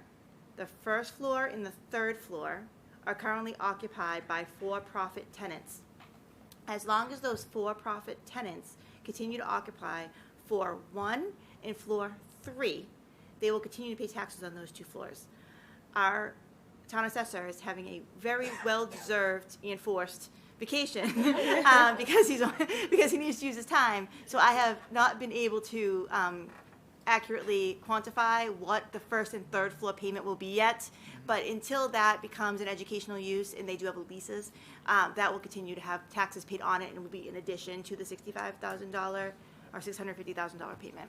I just want to reiterate that for me, and I said this at the Finance Committee meeting, and Lynn Savage, our finance director, I think almost hit me, but the money is less important to me in this development agreement than bringing Merrimack College to the table.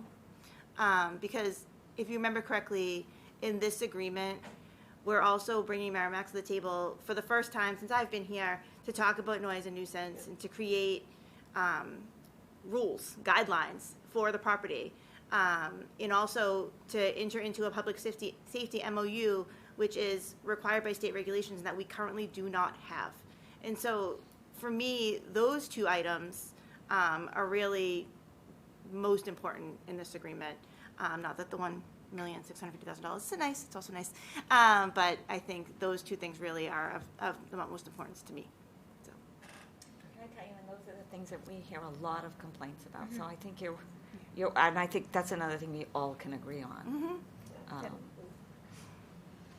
And it brings a level of accountability that doesn't really exist right now, so. So the 650,000, that covers approximately, based on your estimates, 10 years worth of taxes, right? And then after that, nothing, right? So we've heard a couple comments tonight about, they should pay more. And so is that a possibility to have a pilot that would, provide additional income after that 10 years that would, kind of buffer that loss of tax revenue from those buildings? We could certainly continue to try to negotiate a pilot with the college outside of the development agreement. The big thing the development agreement and all development agreements try to do is mitigate the project, right? And I don't want anyone to think that when we were negotiating this agreement, we did not throw in a lot of things that were much more holistic, and much more like a pilot, that we just were not able to get to agreement on. But I don't think that stops us from just continuing all the time from trying to get a regular, normal, everyday pilot with the college. There's certainly precedent in many other communities for there to be a pilot. Now's the time to Not writing up that list. Yeah. Okay, thank you. It opens the conversation, right? It's a We conversation. We did get a pilot of $50,000 when Dick Santagati was president of the college. And actually, I requested it, and he did give it, and we had it for a while, and the new president came in, and right out the door it went. We're talking about millions of dollars here. No, I know, this was a long time ago, but Yeah, I so it understand your doesn't- point. Yeah, But they did do something in the past, is what I'm saying. Right, and the point is, they haven't, and what they did in the past wasn't there, and we're really finally having substantive conversations that are based on real economic impact and calculations. And we're talking about something that has impact for 10 years. We're also talking about amortizing, we're not talking about amortizing that, we're talking about getting it up front, right? And so anybody, so if we're gonna take 10 seconds in math here, right? The value of that money today, having it in lump sum, as opposed to paid out, has huge impact for us. Lets us do certain things. For instance, we're looking at potentially accelerating the master plan for some of the schools. That's what this sort of thing does. There's a multiplier effect. So when I look at this and say, yes, there are other conversations to have with this, it's good. We've got a revised agreement. I'm in favor of that. This is just the beginning of the discussions, as you said, Janice. So, I'm certainly in favor of the revised development agreement. And I just want to add that and just additionally, there are, I did ask about metrics that are in place since the building at 530 are going to have an educational use. And so they do have a plan in place, which I have asked them to just memorialize with us, and I have not done that yet. But that plan currently is for an educational purposes classrooms. So they're going to make sure that those students are housed at Royal Crest. There's all-purpose classrooms in that building, so they won't have to go back and forth. They'll have their classes there. There is going to be a shuttle that will run, so you won't have faculty driving back and forth. And so that should mitigate the crossing. So hopefully that's helpful. I will take a motion. Move that the select board approve the revised development agreement with Merrimack College. I'll second. I have a motion and a second. All those in favor? Aye. And I will oppose. Oppose. Okay. No, okay. You worked hard. Of course, thank you. All right, we took care of M already. I will move that we open a meeting of the North Andover Licensing Commission. Move to open the Take meeting a of the motion. North Andover Licensing Commission. I'll second that. A motion and a second. All those in favor? Aye. Okay, so we've got one thing fabulous. You ready for the big debate about the extending the temporary outdoor dining? And this is just basically trying to be consistent with what the governor has allowed us to offer. Yes, the state law has been extended through April 1st, 2023 for both patio and outdoor expansion, as well as Senator DiZoglio's law for the takeaway delivery of alcohol. Yep. So we're just acting to extend our policies as well. And our town clerk. But only until November 1st, 2022. Thank you, Lori. Before the first snowfall. I Like a think little she bird. was being optimistic. I mean, it does tend to snow before that. We'll go with it, though. Halloween. Right. Got it for Halloween. Yeah. So I'll take a motion on that if anybody. I move to allow temporary outdoor dining through November 1st, 2022, to authorize the town manager to approve the change in description to licensed premises for the purpose of permitting outdoor alcohol service. I'll second. Thank you. Any other discussion? All in favor? Aye. That's 5-0. Motion to I'll leave move to license. close the meeting of the North Andover Licensing Commission. Second. Thank you. All in favor? Aye. Back to you, Madam Chair. All right, we're on to our consent items, which is the affordable unit resale waiver of right of first refusal for 2 Harvest Drive, Unit 104. It is our usual course of action to waive our right. Correct? Any discussion? No, but I'll move that the select board waive the right of first refusal for 2 Harvest Drive, Unit 104. Second. I have a motion and a second. All those in favor? Aye. And we'll move on to the approval of our minutes for March 28th, 2022. Are there any amendments or additions to those? Then I'll take a motion. Motion to approve the minutes as presented. I'll second. I have a motion and a second. All those in favor? Aye. All right. Is there anything that you want to add? Yeah. Is there anything else going on? I mean, what Anything have else we missed that you here? want to talk about tonight? I'm good, I think, but thank you. I appreciate the time. Do you want to go back and read the 100 email? No. I've been nervous. I've been trying to refresh it just to make sure there's nothing else keep through. Any select board comments? Dates? Okay. I Well, just wanna you say might have thank all got you your- to everybody for, I mean, it was a really productive night. I think it's great that we can all have these discussions, and I hope that the community appreciates that we do take their concerns seriously, and that will continue no matter what happens. So, And we'll all walk out of here friends. Yes. So, Yes. you know, and exactly. so hopefully we can continue that at town meeting. Okay, So well, we all- that's a great segue for my next topic. We have the 375th Gala. Tickets are on sale. Gourmet dinner, there's a choice of beef, chicken, or a vegetarian. There is a 5-star band, and it's May 13th at sort of almost like a grand opening of the Stevens Estate. And tickets are $100, and you can get them through Eventbrite or give me a call and we can set things up. So we really hope people will come. You know, it's actually kind of a gathering before the town meeting. So, you know, if we think of it that way, it should be a really fun night. So, oh, and because this question comes up especially, not to be sexist, but amongst the ladies, what do I wear? You would dress like you're going to an evening wedding. So that's from cocktail dress all the way up to if you have a simple gown you're dying to wear, you have at it. And the men can wear just suit coats and ties or a suit. Or if they happen to have a dusty tux in the closet, have at it. So we do really hope that people will think about coming. It should be fun. And it's kind of a nice way to, you know. D's my date. Yeah, yeah. Oh, I love it. It's very easy to order tickets. Yes. Yeah, you did yours through Eventbrite? But I can make arrangements as well, so. This will be the first event after their renovations? Or They've they'll had have- smaller ones. They've had a couple of small events. They've had one indoor and one outdoor while they've been working kind of around it. But so- it's not finished, right? The Not finished renovations? yet, no. So, very exciting. And there is gourmet appetizers and purchase cocktails, and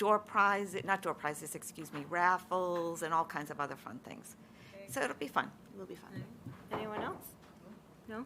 And pretty soon you don't have to listen to me talking about this in banners anymore. All right, so I will just remind everybody that, yes, we do vote on the warrant articles to give our opinion, but everybody's vote counts, and we encourage everybody to come to town meeting. As Selectman Valencourt said, our votes don't matter any more than anybody else at town meeting. It is one of the purest forms of democracy. My first town meeting, I was just kind of blown away that everybody has a voice and everybody gets to vote, and then they actually count. Everybody, if it's close, they get out there and more than once. We do it twice. So I do encourage everyone to come to town meeting. It affects all of us, and they're important issues. That being said, our next meeting is actually on a Wednesday. It is April 26th. Because I'm on vacation. 27th, sorry, I'm flying back on the 26th, so I asked the board if we could move to the 27th. I'm glad you said Wednesday, because I would have been there that Monday. Can you believe it? We'll still be at Disney World. So we will see you on Wednesday, April 27th. And with that, I will take a motion to adjourn. Motion to adjourn. I'll second. Motion and a second. All those in favor? Aye. All right. Thank you, everybody, for your